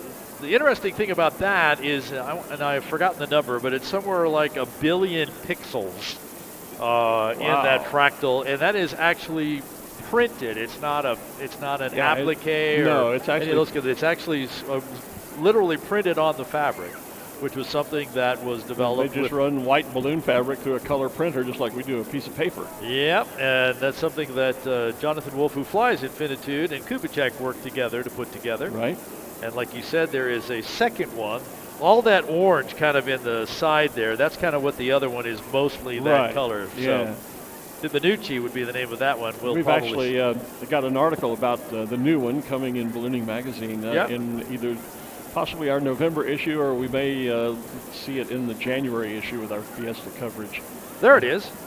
From the other angle, Fibanucci is behind it. Oh, so yeah, now you see there's more orange with more the blue. orange than blue, yeah.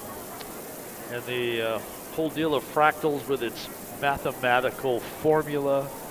So, There's always the spider is coming up right now. I see the preventive balloon is hot inflating and standing up. I see Gary Haven's balloon out there. Gary is, he and his wife are founders of Curves Workout Centers. They were on Secret Millionaire or whatever that show was from NBC some years ago, and Gary is a huge supporter of the sport of ballooning, and he flies his balloon The yellow balloon with the Texas star and the racing stripe on it out there. And we're seeing the head of the little dog peering over the top of the other regular shapes that are out there. The not so little dog. Yeah, Vladimir Tavares from Brazil has the little dog for us.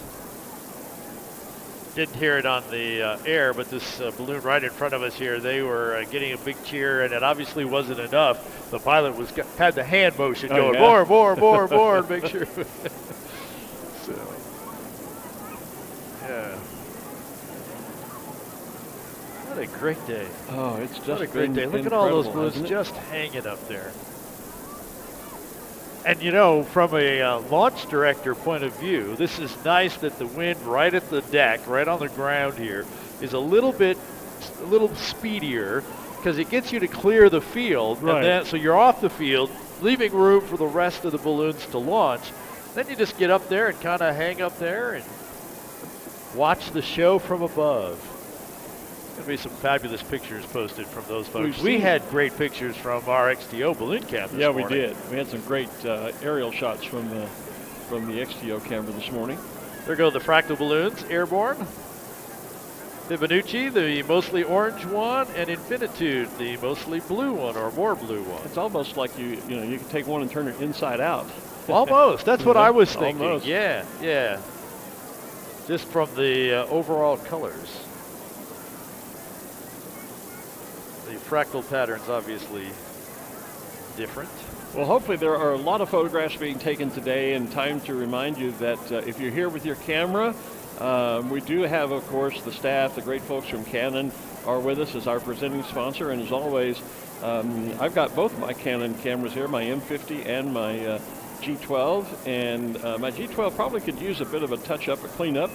It's a few years old now. Might have to run it by there because they will go through your camera with you and make sure that it's in tip-top shape. They'll teach you a few things about it. Maybe your camera has some features you're not familiar with. You can also see the latest Canon gear. I know Ron Berman and I were chatting at the museum, at the Hall of Fame ceremony at the museum Friday. He has a nice new Canon camera I had not seen before. So I have a little bit of camera envy going on, and I might have to go over to the Canon tent at some point today and check out some of their newer models, although my M50, my mirrorless M50 is one that I just bought last year, particularly for my travels overseas, because it's a nice compact size.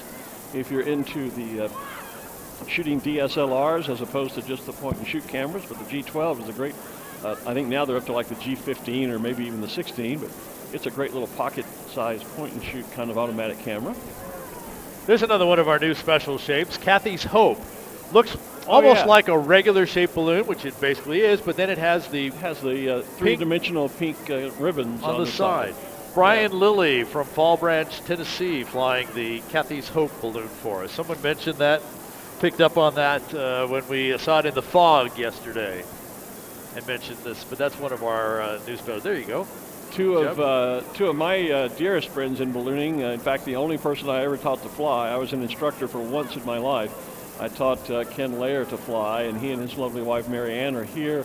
I've not seen them yet, but we touched base Look at that artsy shot. Yeah, looking up through the burners, up at the balloons in the gold mine. Sorry to interrupt that. That's okay. We touched base earlier on Facebook, and I just see their balloon, what originally was their balloon, this red and blue balloon with the gold and black spiral through it, used to be called Hot Stuff. Now it's changed names, and it has a local owner. But Ken and Mary Ann are here, and I'm hoping we'll have a chance to catch up and say hello. They live in California, and I can still remember the day that Ken walked into our offices at Balloon Life magazine and said, I want to learn to fly balloons. And he started crewing for me and then went on to become a student pilot and then quite a nice pilot in his own right. And now he's flying airplanes and driving Corvettes. So and we just saw it going out of the picture there, the preventive pest control balloon with the Black Widow spiders on the side. Yeah. There goes one of my balloons, one of my former balloons, the yellow top with the horizontal rainbow stripes around it there. That was, when it was mine, it was called Coyote Rising. I'm not sure what the new name is. And I think, is that I was just going to say, there's one of the Remax balloons. Right, just before it was one of the St. Jean balloons. Maury Petrin in the racer, our two-time. Thank you. That's what I was trying to. That's the way you were trying. Yeah. I was trying to remember. I was trying to come up with Maury's name. I was going to say there's one of the Petrins, and I was going. It's not Johnny. It's not Andy. It's not Paul. It's and I couldn't bring Maury's. Sorry, Maury. I couldn't bring his name to the tip of my tongue at the moment. It's the white, purple, pink racer that's taking off just south of center stage, along the east side of Concession Road. Maury is our champion here 2 times running. That's right. And in chatting with him and his family, they're looking for him to make a three-peat. Okay. So competition starts tomorrow. The AARP is represented here this year, and that's maybe appropriate because we have talked a lot in the sport about the graying of the sport. A lot of us are not getting any younger, so it's interesting to see AARP. That's the first time I can remember a banner being flown for that organization here at Balloon Fiesta. A few moments ago, we saw a nice balloon with an outline of a sun on it. That would have been Sunny Side Up with Donna Carlton, Vish. Center stage is standing up now. We still don't know if that's going to fly. I suspect that it probably won't. I would agree with you for that. But Beth Wright Smith keeping the balloon. There's the sun balloon I was talking about. Sunny Side Up. So Beth Wright keeping center stage on the field. I see Mariah flying across the north end of the field there.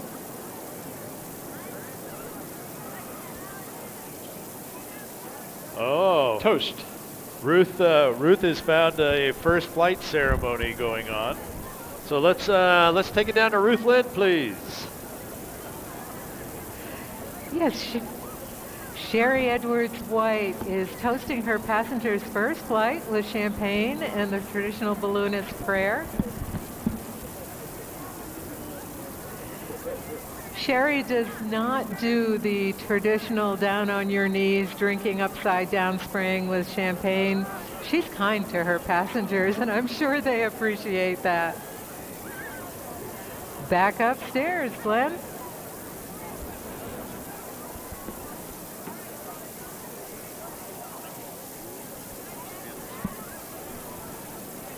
Oh, so we are making plans for getting more folks on the air here, and so we're chatting with some of our guests that will be joining us here shortly. So thanks, Ruth, for that, and Sherry White for sharing that little ceremony and toast with us as well. There's Pico. We talked about Pico a few minutes ago, one of our special shapes from Canada, from Quebec, if I remember correctly. And let's see, is that Mr. Fish? Yeah, Mr. Fish behind. We're getting to the end of our second wave. We have probably another 20 or 30 balloons left on the field here to see about standing up. Some of them will probably opt to just stay on the field, as we mentioned with center stage just a few moments ago. What a great head-on shot of Pico there. And that is Saxon. That's actually the backside of Saxon we're seeing from this angle. Saxon is a saxophone, a caricature of a saxophone. And that is the backside to the left of Saxon. That is the backside of Jupiter Man. There we get it. Now, there you can see a great shot of the saxophone. You can see the mouthpiece to the upper right, and then the white there being some eyeballs added to the saxophone, and then the hands down by the bell, and the music notes down around the throat end of the saxophone. You see the side of Jupiter Man, as we have another photobomb opportunity as a balloon comes drifting around. We continue to have a fabulous day. Balloons heading to the south and a little bit southwest when they come off the field, and then they climb up a few hundred feet and very slowly drift back to the north. So definitely the box wind pattern in effect this morning.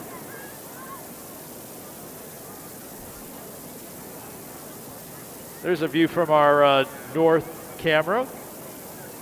Lower right-hand corner, the yellow and blue with the red darts. Sandia Sunrise 2. My friends Barbara Fricke and Peter Cuneo. not only flying hot air here, but are scheduled to fly in the America's Challenge race, which we have a briefing at noon today. We hope that we'll be able to get them launched tonight. And we were talking before about where are the bees? Well, there they are. There they are, all three of the bees. Lily, Joey, and Joelle.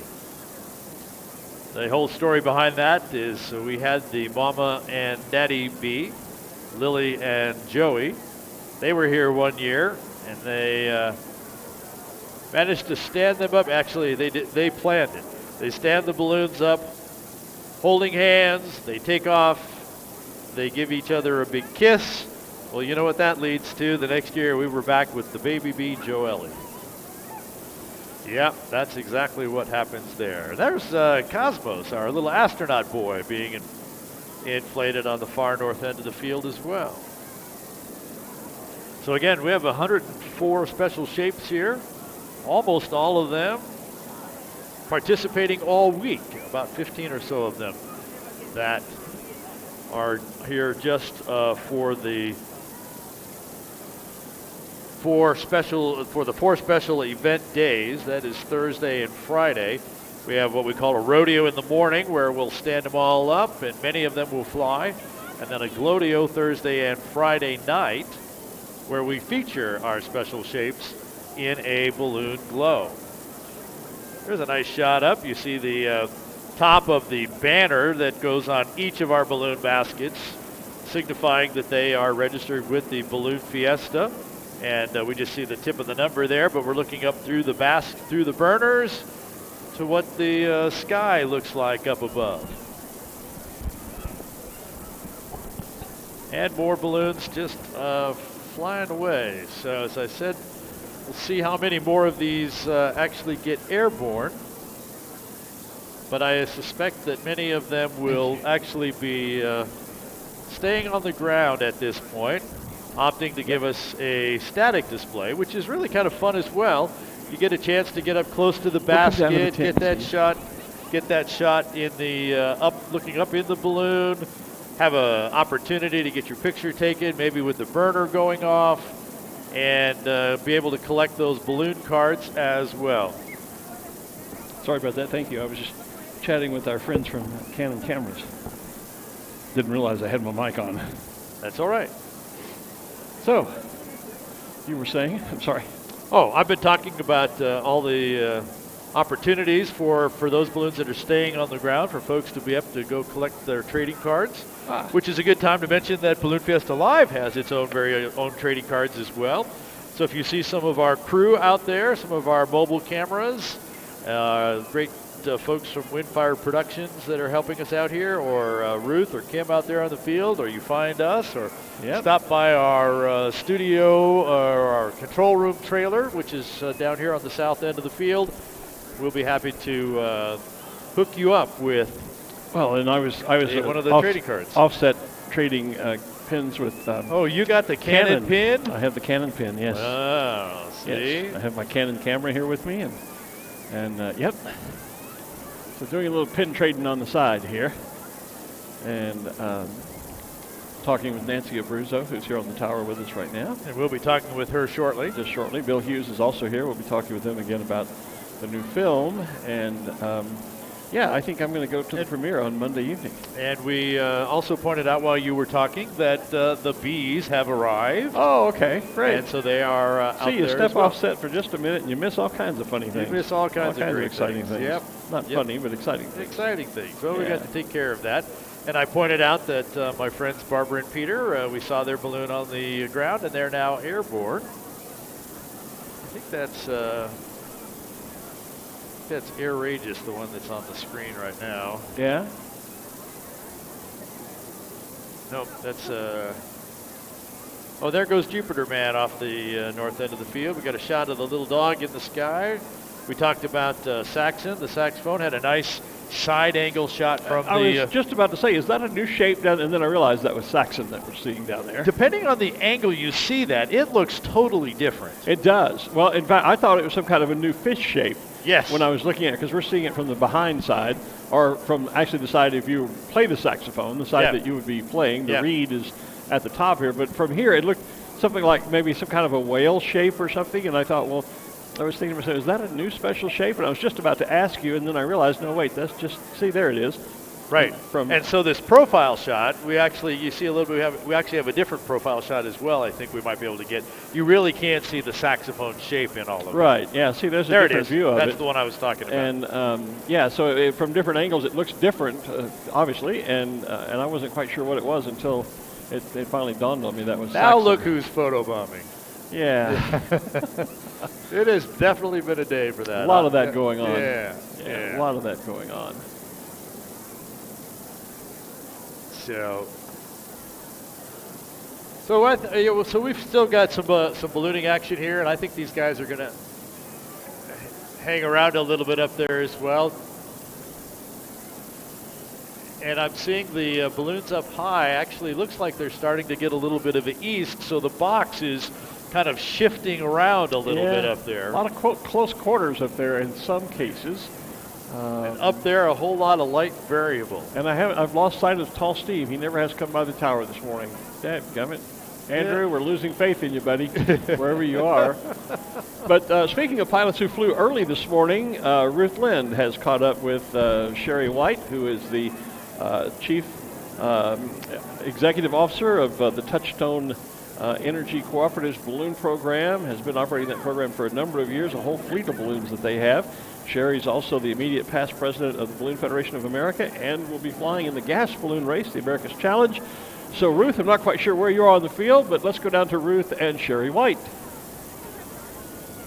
Well, Glenn, we're standing right here behind Sherry's balloon truck, so you can't see us, but I'm here with Sherry. You took away my introduction. Sorry. But that's okay. We're here, we're talking today about Touchstone Energy. And Sherry, you started that program quite a long time ago. What has it meant for the company to be involved in ballooning to this extent?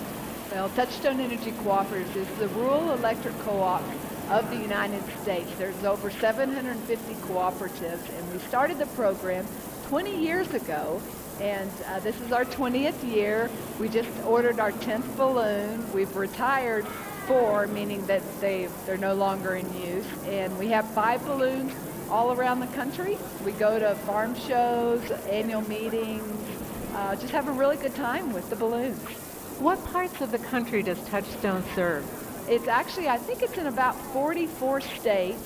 A lot of it's in the Midwest. A lot of people don't remember, but back when electricity started, it was in the big cities. And the farmers didn't have electricity, so they all got together, put $10, $20 in, and they paid to get the lines to their communities. So they were the members of their electric co-op, and that organization still exists today out in rural America, where you actually own your electric co-op. I sure wish we owned ours in Maine, I can tell you that much. Sherry, thank you so much, and thank you for being such a wonderful ambassador for ballooning through Touchstone and through your presidency. I have to say, in my 35, 40 years as a BFA member, you are one of the best presidents we've ever had. So thank you so much, Sherry. Thank you, Ruth. It's been a pleasure. This is my 40th year flying, so wonderful to be here this year. Thanks. It has been. Thank you. Back up to you, Glenn and Art. Thanks, Ruth. And I would echo, and did when I spoke with Sherry just the other night. I told her I had the privilege as editor of Ballooning Magazine to work with Sherry for her years on the board.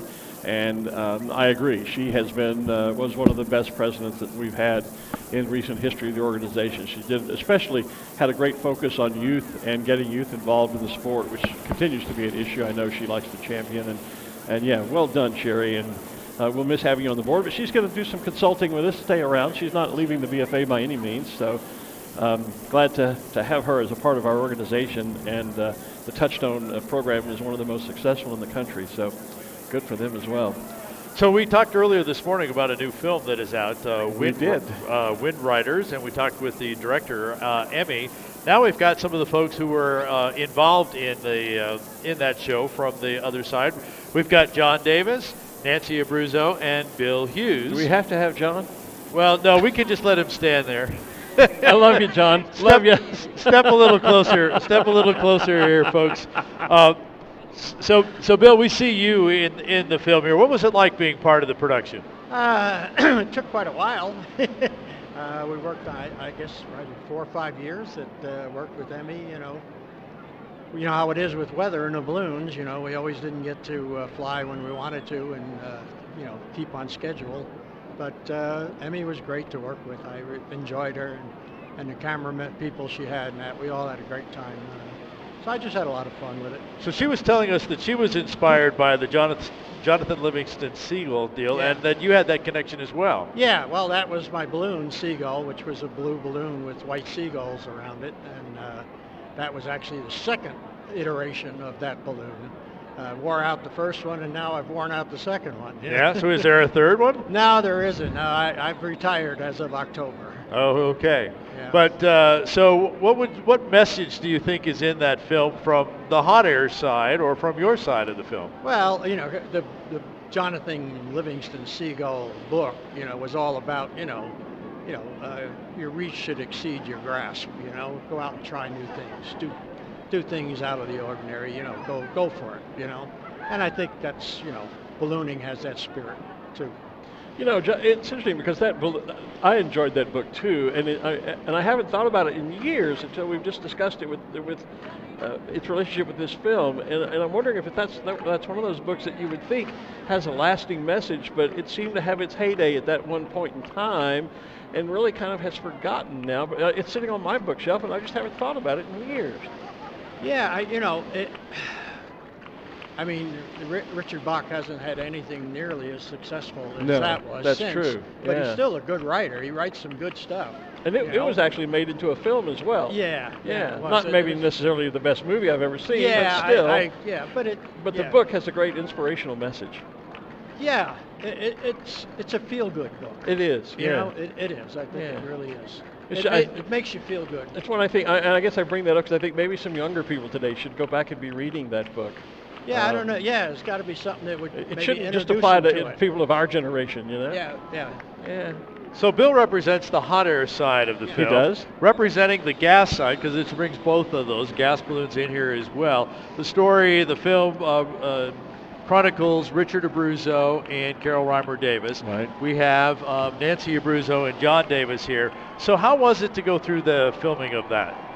Good morning. Good morning. Well, it happened so long ago that it's nice to get those memories back. Yeah. Yeah. And you've seen the film now. What do you think of the film? I think that Emmy did a spectacular job with it. She caught a lot of the brotherhood, family that is involved in ballooning, and we went through some difficult times, and the family helped us. The family was there to help us, and the balloonists are all a wonderful group of people. We lost Carol and Richard, of course, in a tragic ballooning accident. Was it difficult for the two of you to go through the process of having this film made and now seeing it come to life? For me, no. Yeah. Nancy would have to answer differently or agree, but I think it helped, and it gave me a place to go sometimes. Yeah. Yeah, I couldn't agree more. I think it does. Just look closer. Thank you. Usually it's the opposite. It stirs up the emotions Sure. that, of course, we carry with us. But it's been a gift to see the joy that Richard had flying balloons and living his passion, and seeing Carol and Rich together. That's a gift that we've been given, to have that, to always come back to. As John said, it really is a special thing to have. And now I think it has to be exciting that their story will be shared, because enough time has passed that there's a whole new generation coming into the ballooning family that didn't know them personally as we had the pleasure of knowing. Right. And so they'll begin to learn the story of what Carol and Richard accomplished and what their flights were all about. Well, and hopefully through seeing the documentary, it might plant a seed for the next generation to get involved in either the hot air side of ballooning. And, the gas ballooning is a form of flight that not many people are familiar with. So it highlights that, and hopefully we get that next generation Yeah. intrigued. Let's hope so. Well, I was going to say, I think both Carol and Richard, and with Bill as well, I think there is that inspiration there that is expressed through this film. I've had the pleasure of seeing it, and I really enjoyed it. Well, it's a wonderful film, and it covers a whole bunch. It does. It does. It does. And I don't think that when Emmy did this, she knew it was going to cover more than what it was. What it was, right? And, it was. So I think that the job that she did with that, and with pulling together a difficult situation, exactly, and made it better. So it had its first premiere, I think, in New York. You were there in May, and of course we're bringing it here to Albuquerque, New Mexico. It's going to premiere at the Chemo Theater downtown on Monday, show again on Tuesday, and I believe on Wednesday, and also then it moves over to the Balloon Museum for a few afternoons. The Balloon Museum, yes. So there's lots of opportunities to see this here, and as we mentioned before when we talked to Emmy, she would love to talk to people to get it distributed worldwide and get it up online get somehow it on too. a whole lot of screens, and whether they're small screens or big screens for folks to see that. Anything, and if you wanted to add to about this? Just thank you for having us. Well, thank you for coming up and sharing the story. I mean, thank you for having us up here. It's always a pleasure to see you guys. And yeah, well, thank it's you for always doing a pleasure good to job see for the Nancy Fiesta anyway. too. I love you, John. Too. Yeah. No, you guys are great. And thanks to Bill for coming up here as well. We appreciate it. And Bill's thanks for telling the story. Thank you all. Thanks for being here. Bill's a past member of the board of directors of Balloon Federation, so he and I had a chance to work together. And John, of course, I've known forever. John and Carol were very instrumental in a change of my attitude about the Balloon Federation of America. There was a time when I was somewhat anti that organization, and we had a conversation. I'm sure John remembers it, where he and Carol pulled me aside here at Balloon Fiesta and said, you can either be a part of the problem or you can be a part of the solution. And I'm about to start my 20th year as editor of Ballooning Magazine, which is the publication of the Balloon Federation of America. So thank you, sir, for helping to set me right and get me on the right path. I appreciate it very much. Well, when I was learning to fly, John was a designated pilot examiner, and he's the guy that gave me my check ride. And I always tell the story that we were packing up the balloon. I've been through the ride. He's put me through the paces here. I'm doing all the things. I think I'm doing pretty good. We're packing up the balloon, and he calls over the instructor and me, and he says, let the crew finish packing up. Come on over here. And he hands me this pink piece of paper, and he says, have you ever seen one of these? And I read across the top, and it says notice of disapproval. And I start living through the flight. What did I do wrong? What did I screw up here? And I had to look at him sheepishly, and I said, no. And he grabbed it out of my hand. He says, you don't need to worry about it, and handed me the approval page as well. So he had me going on that one. So, and actually, I actually got the other story about John is I actually got started with Balloon Fiesta with him as well. He was the president of the board of directors of Balloon Fiesta. I had interviewed him at our Balloon Meister in Charlotte Kinney on the Thursday for our public service program. On Friday, I got fired. So Friday afternoon, I came out here and I said, hey, John, I don't have a job. You need some help for something? And he hooked me up with the media committee. Outstanding. And that was back in like 81, I think it was, or 82. Yeah, we are, unfortunately. Well, you are anyway. Ooh, I like that. Good one.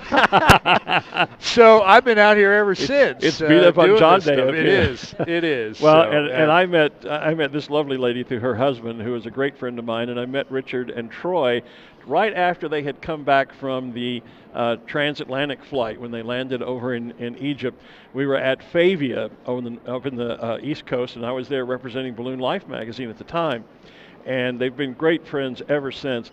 And Troy had a great line Friday evening as Paulo Bonanno was being inducted into the Hall of Fame when he said, I thought about you every day for a week during that flight, because it was Paulo's burners that powered those balloons across the Atlantic Ocean. And it was so astounding to meet Richard and Troy right after that flight. And Richard and I became great friends after that, and we miss him dearly. And I met Richard on one of the early first America's Challenge balloon flights out of here, because, again, back to my first connection here, I became the media liaison for our first American Challenge And races. talking about being old, Nancy, as we were talking offset just earlier, made the comment that Mary Pat is now a senior in college. Whoa. And I met her when she was just, a little bitty tyke, and is like, okay, thank you, Nancy. I now feel almost as old as John.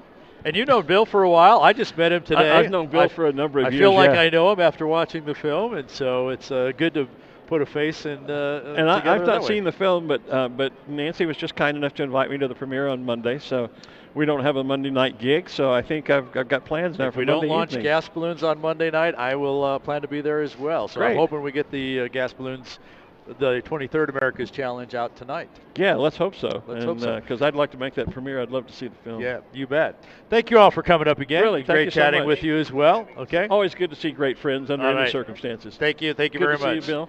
All right. Bye-bye, dear. Okay, we'll see you around. Thank you, dear. All right. Thank you, sir. Okay. Good to see you, John. You know I love you, man. You too, buddy. What a great That great was group. fun. That was fun. Yeah. That was fun. I can't wait to see the film, too.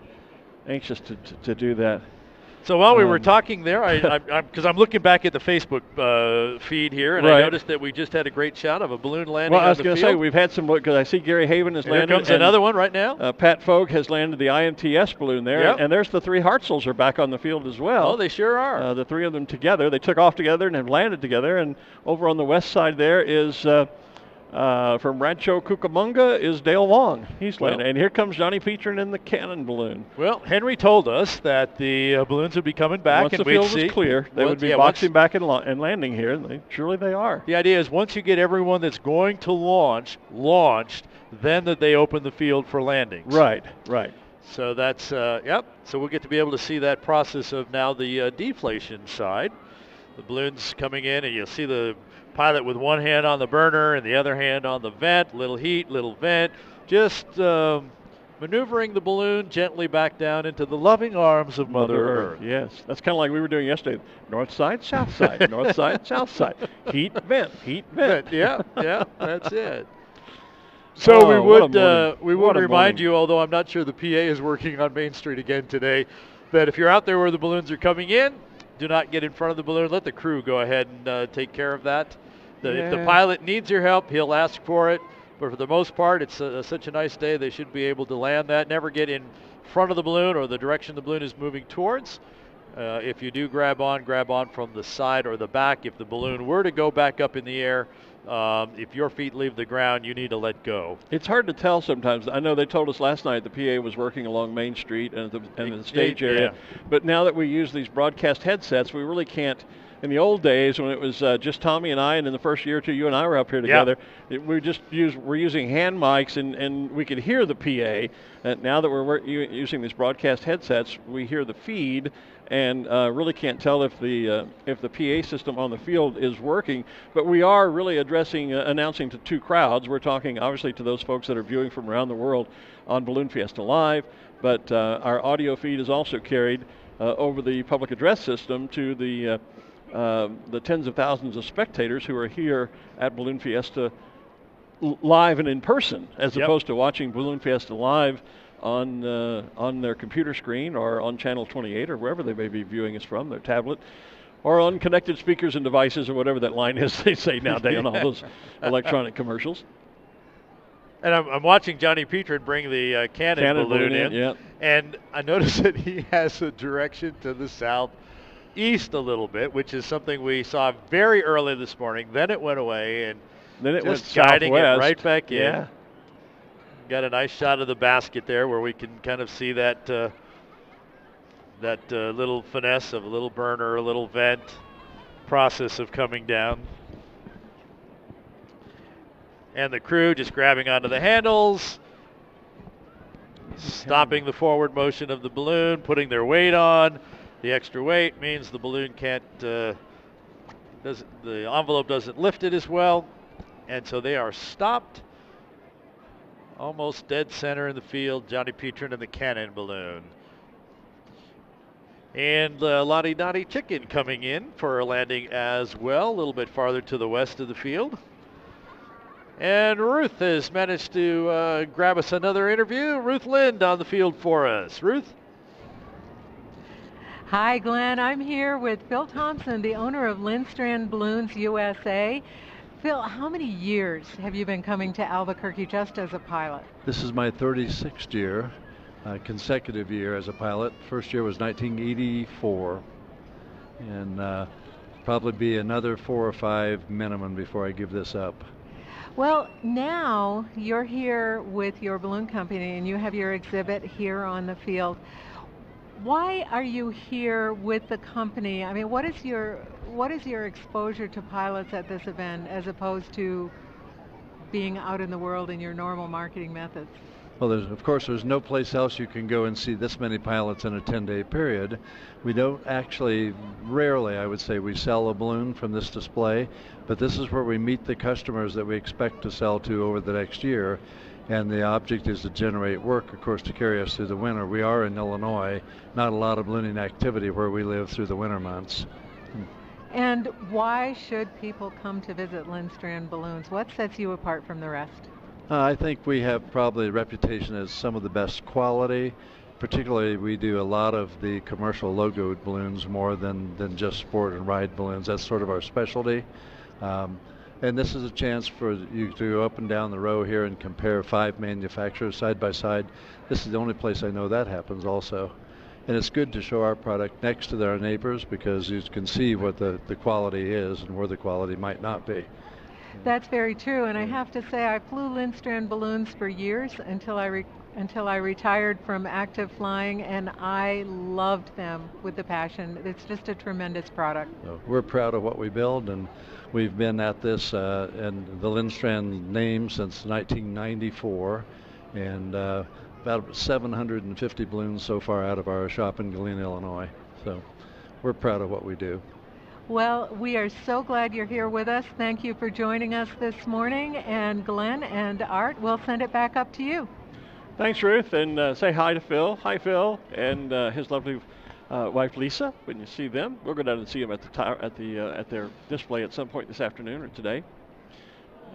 And Lisa's always been after me about, I don't travel with my 2 new kittens. Bailey traveled with me, and Phil and Lisa had met Bailey many times traveling on the road together, but the new kittens stay at home, and Lisa's been after me. She was beating up on me pretty good online about just do it, just bring them. And I said, well, no, just bring them. But the kitty cats stayed at home. I think Phil and Lisa travel with theirs, though, or at least one of theirs. Trying to see who that is dropping in. It's on the other side of the balloons where Which balloon are you looking for? I was looking at this, it's obviously from our north end here, so I can't see them for the balloons that are here. Just had the Desert Viking drop in right in front of us, and I think that's part of what why I can't see the one that we just saw on the feed there. The wind has started to pick back up again right here. Just a little bit. I see, looks like Puddles is landing at the north end there, one of the Penguin balloons. The Armadillo has landed down there as well. As well. Remax is coming in. Yep. Kathy's Hope is making it back this way. Pico is high above us. I just looked right over our head from St. Jean-sur-Richelieu. There's Bimbo. Osito Bimbo is still out there. There comes Splash, the other of the 2 Penguins. By the way, quick shout out to my friend Louise Moore if you're watching over in the UK from Exclusive Ballooning. She and her, she's normally here with Andrew, and especially with the entire Longleat fleet being here, but Louise gave birth to her first child, beautiful Grace Rose, and so she's still at home on maternity leave. But we miss you, Lou, and wish you were here, but know that you're doing well with your new wee family at home.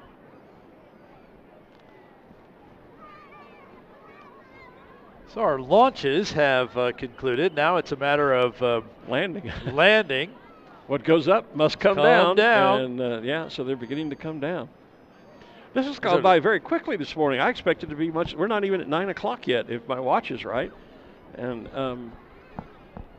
so this has actually happened very, very fast.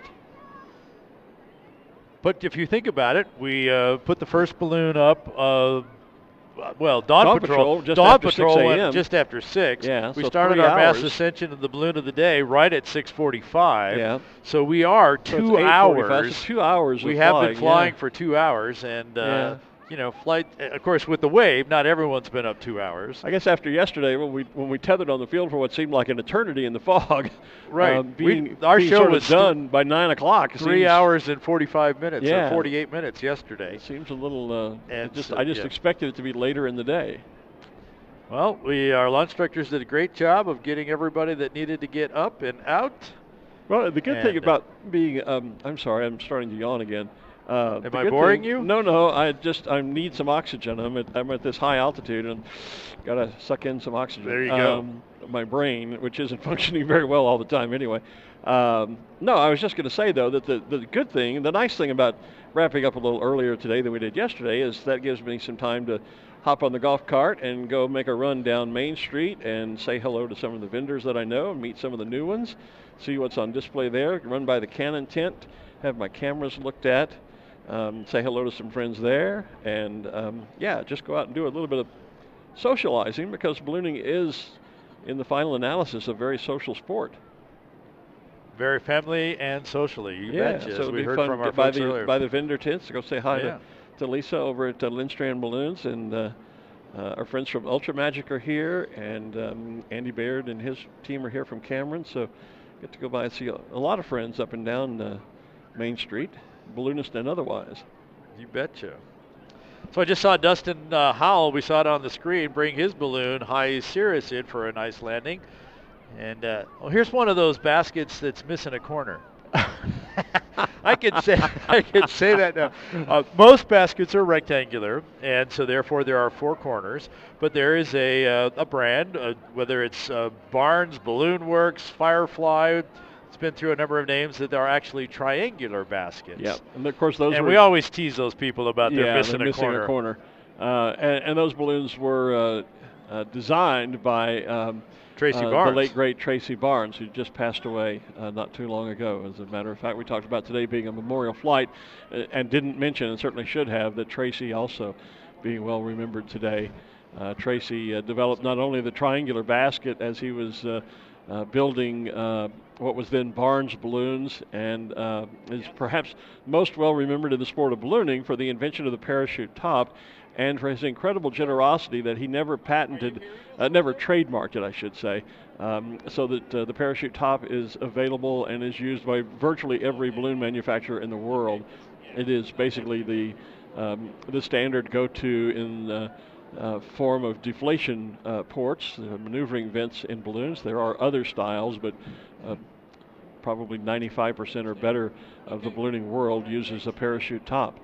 And that's all thanks to Tracy Barnes' design. And you heard Ruth Lind when she was talking with the Whitaker family this morning about how they had a conversation with Tracy Barnes when he was first developing the parachute top. So Tracy, the father of the triangular basket, and I'd always heard the story. And a lot of other innovations with balloons. Quite a few, well. yeah. Even the way the fabric is sewn across. Well, it was all about safety for him.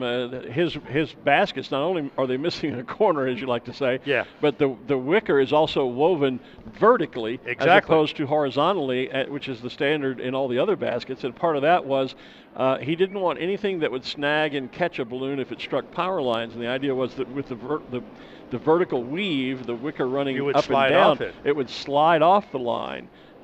Tracy was way ahead of his time in the world of safety development, and probably is underappreciated for what he contributed in some ways to the sport, but as I say, best remembered for the parachute top, which is just literally the standard of excellence and continues to be to this day. It's kind of the default top. It is the default top really in maneuvering vent in all of ballooning, and it was to his great credit that he didn't make that a proprietary piece of equipment that only his balloons could have. He shared it with the ballooning world. So you talked a few moments ago about heading down to Main Street along Concession Row. Yep, one of the other things you can do while you're down there, starting up in just about 2 minutes, the Air Force Academy Band is going to be performing on our Main Street stage. Fortunately, I haven't played trombone since college, so I don't think I'll have to sit in. No, you won't have to sit in, but you can certainly go sit out and enjoy some music. And enjoy some great music from the Air Force Academy Band. They'll be starting up there in just and we have a long tradition of having. The Air Force has a number of music groups, a number of different bands. Just like we were talking about, Fast Tracks is a big team with a lot of smaller skydiving teams that perform all around the country. The United States Air Force has a number of musical groups, bands, etc., that travel the country and perform, and we've had a number of them here through the years. they're always quality musicians, and so yeah, that would be fun to do if you're down by the main stage. And we didn't get it on our camera feed here, but we were just talking about Tracy Barnes and the parachute top. The other top that is really interesting to watch is the Adams pop top. Yeah, I just saw that one. Yeah, you saw that one. Yeah, well, he just deflated over here. And there was one that deflated yesterday. We were talking about, and I was going to point it out to you. And we were talking. I think it was the same balloon. I think it's Bill Dimmitt. He was over on the west side yesterday, okay. And he was over on the east side today. I did a couple of training flights in an Adams pop top balloon, and I can remember one time popping the top, and the balloon literally donuted all around us. It was so calm that the balloon just fell straight out of the sky, and the pop top is a really great quick deflation port. So there's a great shot of the parachute top. You can see how that color, the lighter color as opposed to the stripes, is being held in. The pop top, when they open it, the ring is holding it together, and the opening is from the center, and it just opens up, and the hot air goes out that entire hole all at the same time, versus around the edges of the parachute. You pull the parachute down into the center of the balloon, and the air rushes out around it. Can we go back to that shot, Steve? Because actually he's doing it. There it is. You see the side, the upper left-hand side is actually starting to be pulled open. Right. And so on a parachute top, that's where the hot air is being let out. And that's what we were talking about yesterday, where when you first inflate the balloon, you put that in place. I always liken it to the cork in a bottle. You put it in place with Velcro tabs, and then you cold inflate the balloon and you stand it up. But then there's a rope that runs from that parachute top down to the basket that the pilot can activate, and you can actually then open and close that valve in flight to vent or let a little hot air out of the top of the balloon if you need to, and it will seal itself. You don't have to worry about the Velcro then. It seals itself back in via air pressure. The pressure inside the balloon just holds it back up in place. So what's interesting in this shot is he's only got part of the top open. I'm wondering if this is maybe an old spring top. Could that be an old spring top, perhaps? That's what I'm wondering. So on that, it's kind of a combination of all these tops we've been talking about, if you will. There's a piece that's sewn in, there's a piece that's being held in with some clips, and then there's the parachute piece. Yeah, but that's what it looks like. It looks like a spring top. It's one of the Raven spring tops or Aerostar spring tops. Yep. Which is a little bit different, but it works on the same principle. Yep. Yeah, you see a variety of some of that technology here on the different balloons that we have. Well, it's like everything else, everyone's got the better idea. And sometimes it's just, I learned on this system, so that's the one I know, and I wouldn't do anything else. There's a shot of the parachute top. A full parachute full parachute top. That balloon is displayed. You see the big hole that's opened up in the top of the balloon there, and the parachute will have been pulled down into the center of the balloon. You can see it floating down floating inside there, yeah. And that allows all the hot air to escape out the top of the balloon and for the balloon to deflate. Actually, back on the other one, looks like they finally pulled more of the top out on that other one. Well, and then there's remember the old Velcro rip tops? Oh, yeah. Go way back. Yes. Where the entire top was put in with just one long stream of Velcro, and once you pulled it, you were done. There wasn't any resealing on some of those.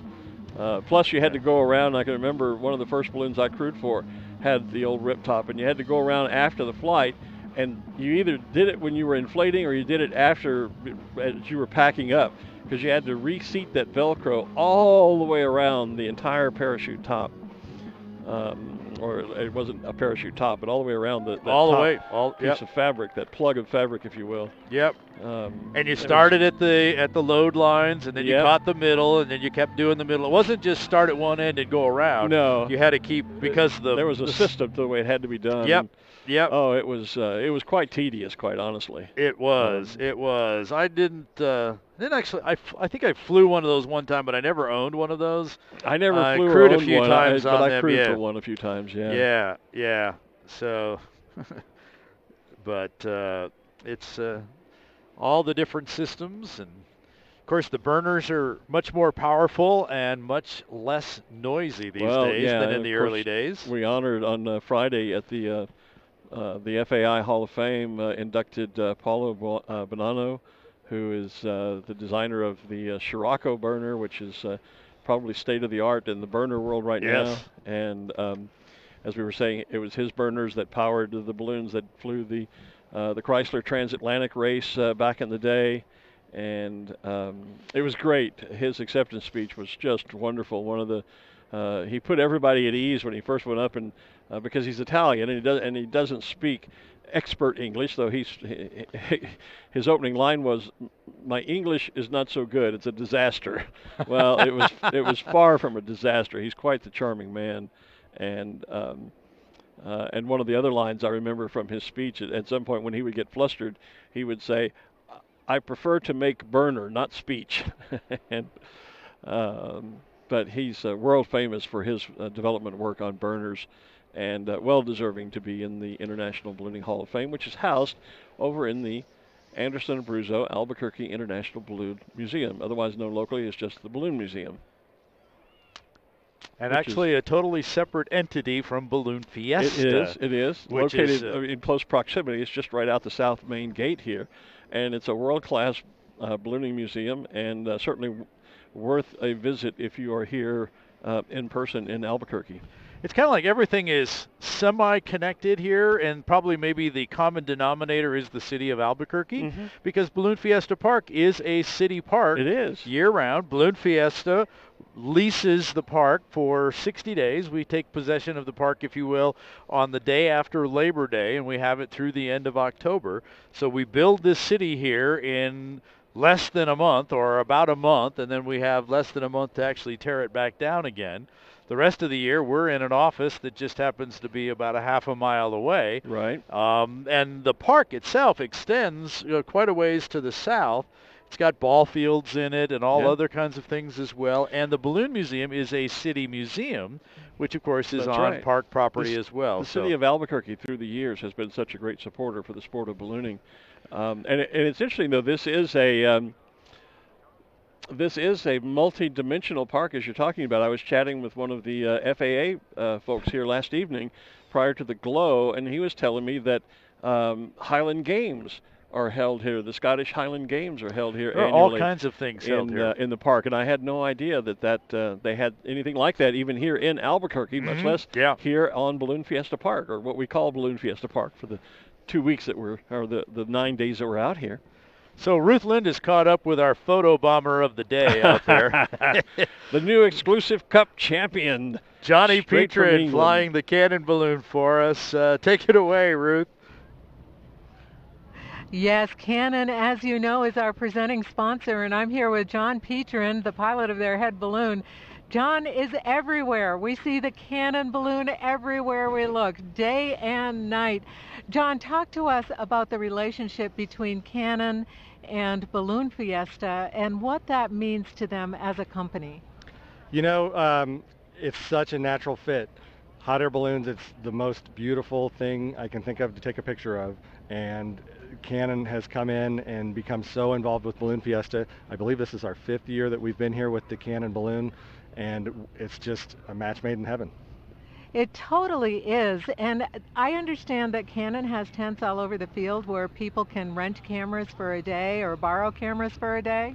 Yeah, it would be great for everybody to stop by. There's all kinds of products to see, to try, to demonstrate. You can also make appointments to have your equipment cleaned and checked. So it's just pretty phenomenal what they've got. They've got a neat photo op inside the Cannon display. You can stand in a basket and then take a picture. So there's a lot of stuff to see, touch, and feel in there. How do you manage it, flying morning, glowing in the evening, everything that you do here? You're also the assistant event director for the America's Challenge Gas Balloon Race. How do you manage to keep your energy up all week long? You know, we think about Balloon Fiesta all year long, so when you get here, the adrenaline kicks in and it's just so fun. Every time we get the balloon out of the bag and the kids smile and they run up and touch it, and it's so fun to show the balloon off, to show our company colors off, and so energy's not a problem. I totally understand. John, thank you for joining us this morning. We'll send it back up to the booth with Glen and Art. Thanks, Ruth. Thanks, John. We're going to have to go kid John and show him those pictures that he kept photobombing on us there as well. Yeah, and as we said, Johnny is fresh back from England, where he won the Exclusive Cup in the 20th year of the Exclusive Cup from Exclusive Ballooning, which just adds to his competitive prowess. Johnny is a 2-time world champion. He's been ranked as the #1 competitive pilot in the world, so Cannon could not have made a better choice of pilots. Yep. Plus, he's from probably the #1 family in ballooning, the Petrin family. His dad, of course, one of the first to attempt an around-the-world balloon flight. And so many brothers and sisters that are pilots. I can't keep track of all of them, but there's a bunch of them out there. Pico down in the trees there, but we have a number of balloons in the sky, quite a few still. There are probably all starting to say, it's about time to find a landing spot. It's getting to be that time of day. We've seen several of the balloons coming back and landing here on the field, as we knew they would once all the launches were concluded. And I think we may, everyone who's coming back to the field has made it here. Everyone else is drifting off to the west and the south and be finding spots out there. Now we come to that part of the sport known as tailgating, which is always fun. Unlike, for example, in football, when fans show up at the stadium and tailgate prior to the game, we go fly and then we come back and tailgate. So there'll be a lot of great parties and gatherings of balloons and balloonists out on the field sometimes for all day. Some of them go quite some time. Well, and this first Sunday typically is one of those days that becomes one of the very long days for tailgating out here. Yeah. We have a balloon glow scheduled for tonight, so you tailgate throughout the afternoon, and next thing you know, it's balloon glow time. And we're hoping to be able to get the America's Challenge gas balloon event off this evening as well. We are indeed. And for members of the Balloon Federation of America, we have our annual general meeting coming up at 11 o'clock, where the BFA presents many of its annual awards. We introduce the new new members of the board of directors, and so that'll be happening at 11 o'clock this morning over in the... Another reason to tailgate out. Yeah, over in the Sid Cutter Pilot Pavilion, and so I'm going to probably just kill the couple of hours between now and then by going over onto Main Street and saying hello to some of the vendors, and probably end up spending some money while I'm there. I seem to have a habit of City doing of that Albuquerque, sometimes. Balloon Fiesta, and the state of New Mexico, thanks you for spending your tourist money here. You're more than welcome. Yeah, we from those folks from us from Texas and elsewhere like to come here and spend a little money. So that's it's like Sid Cutter always said, I know there's money in ballooning because I put it there. That's it. That was a famous phrase of Sid. Yeah. So with that, actually, as we said, no one's going to make it back to the field. Well, there might be one more here, but I think it's still time for us to put a fork in it and call it done for this morning. I think so. We can wrap this one up and then start getting our production crew ready to go for tonight's Balloon Glow, and hopefully for the launch of the America's Challenge gas balloon race. They have a briefing at noon, so we'll know more about their plans, and thus our plans. We'll know what time to have a crew call for this afternoon. That's it. We'll definitely be here at 6:30 Mountain Time tonight. Yep. For the Glow, and that will probably be a good time to tune in if we're going to do the America's Challenge as well. So I think it's going to line up nicely for us. So thank you for joining us here on Balloon Fiesta Live, powered by XTO, a subsidiary of ExxonMobil. And boy, we had great balloon cam footage from the XTO balloons this morning as well. Yeah, some of those aerial views were incredible. And it was just a Chamber of Commerce day. It was. And it looks like it should be for the rest of the week as well. Let's hope so. So yeah, glad that everybody tuned in, and come back and join us at 6:30 this evening as we continue on with Balloon Fiesta Live. We are powered by XTO, a subsidiary of ExxonMobil. For Glen Moyer, I'm Lloyd Jr., all of our production crew. Thanks for joining us. We'll see you tonight at 6:30. See you, everybody. Bye-bye. Bye-bye. You've been watching Balloon Fiesta Live, powered by XTO Energy, a subsidiary of ExxonMobil. Always in October and always in Albuquerque, the Albuquerque International Balloon Fiesta is the world's premier ballooning event. This program is a production of AIBF Inc., all rights reserved. Thanks for watching Balloon Fiesta Live.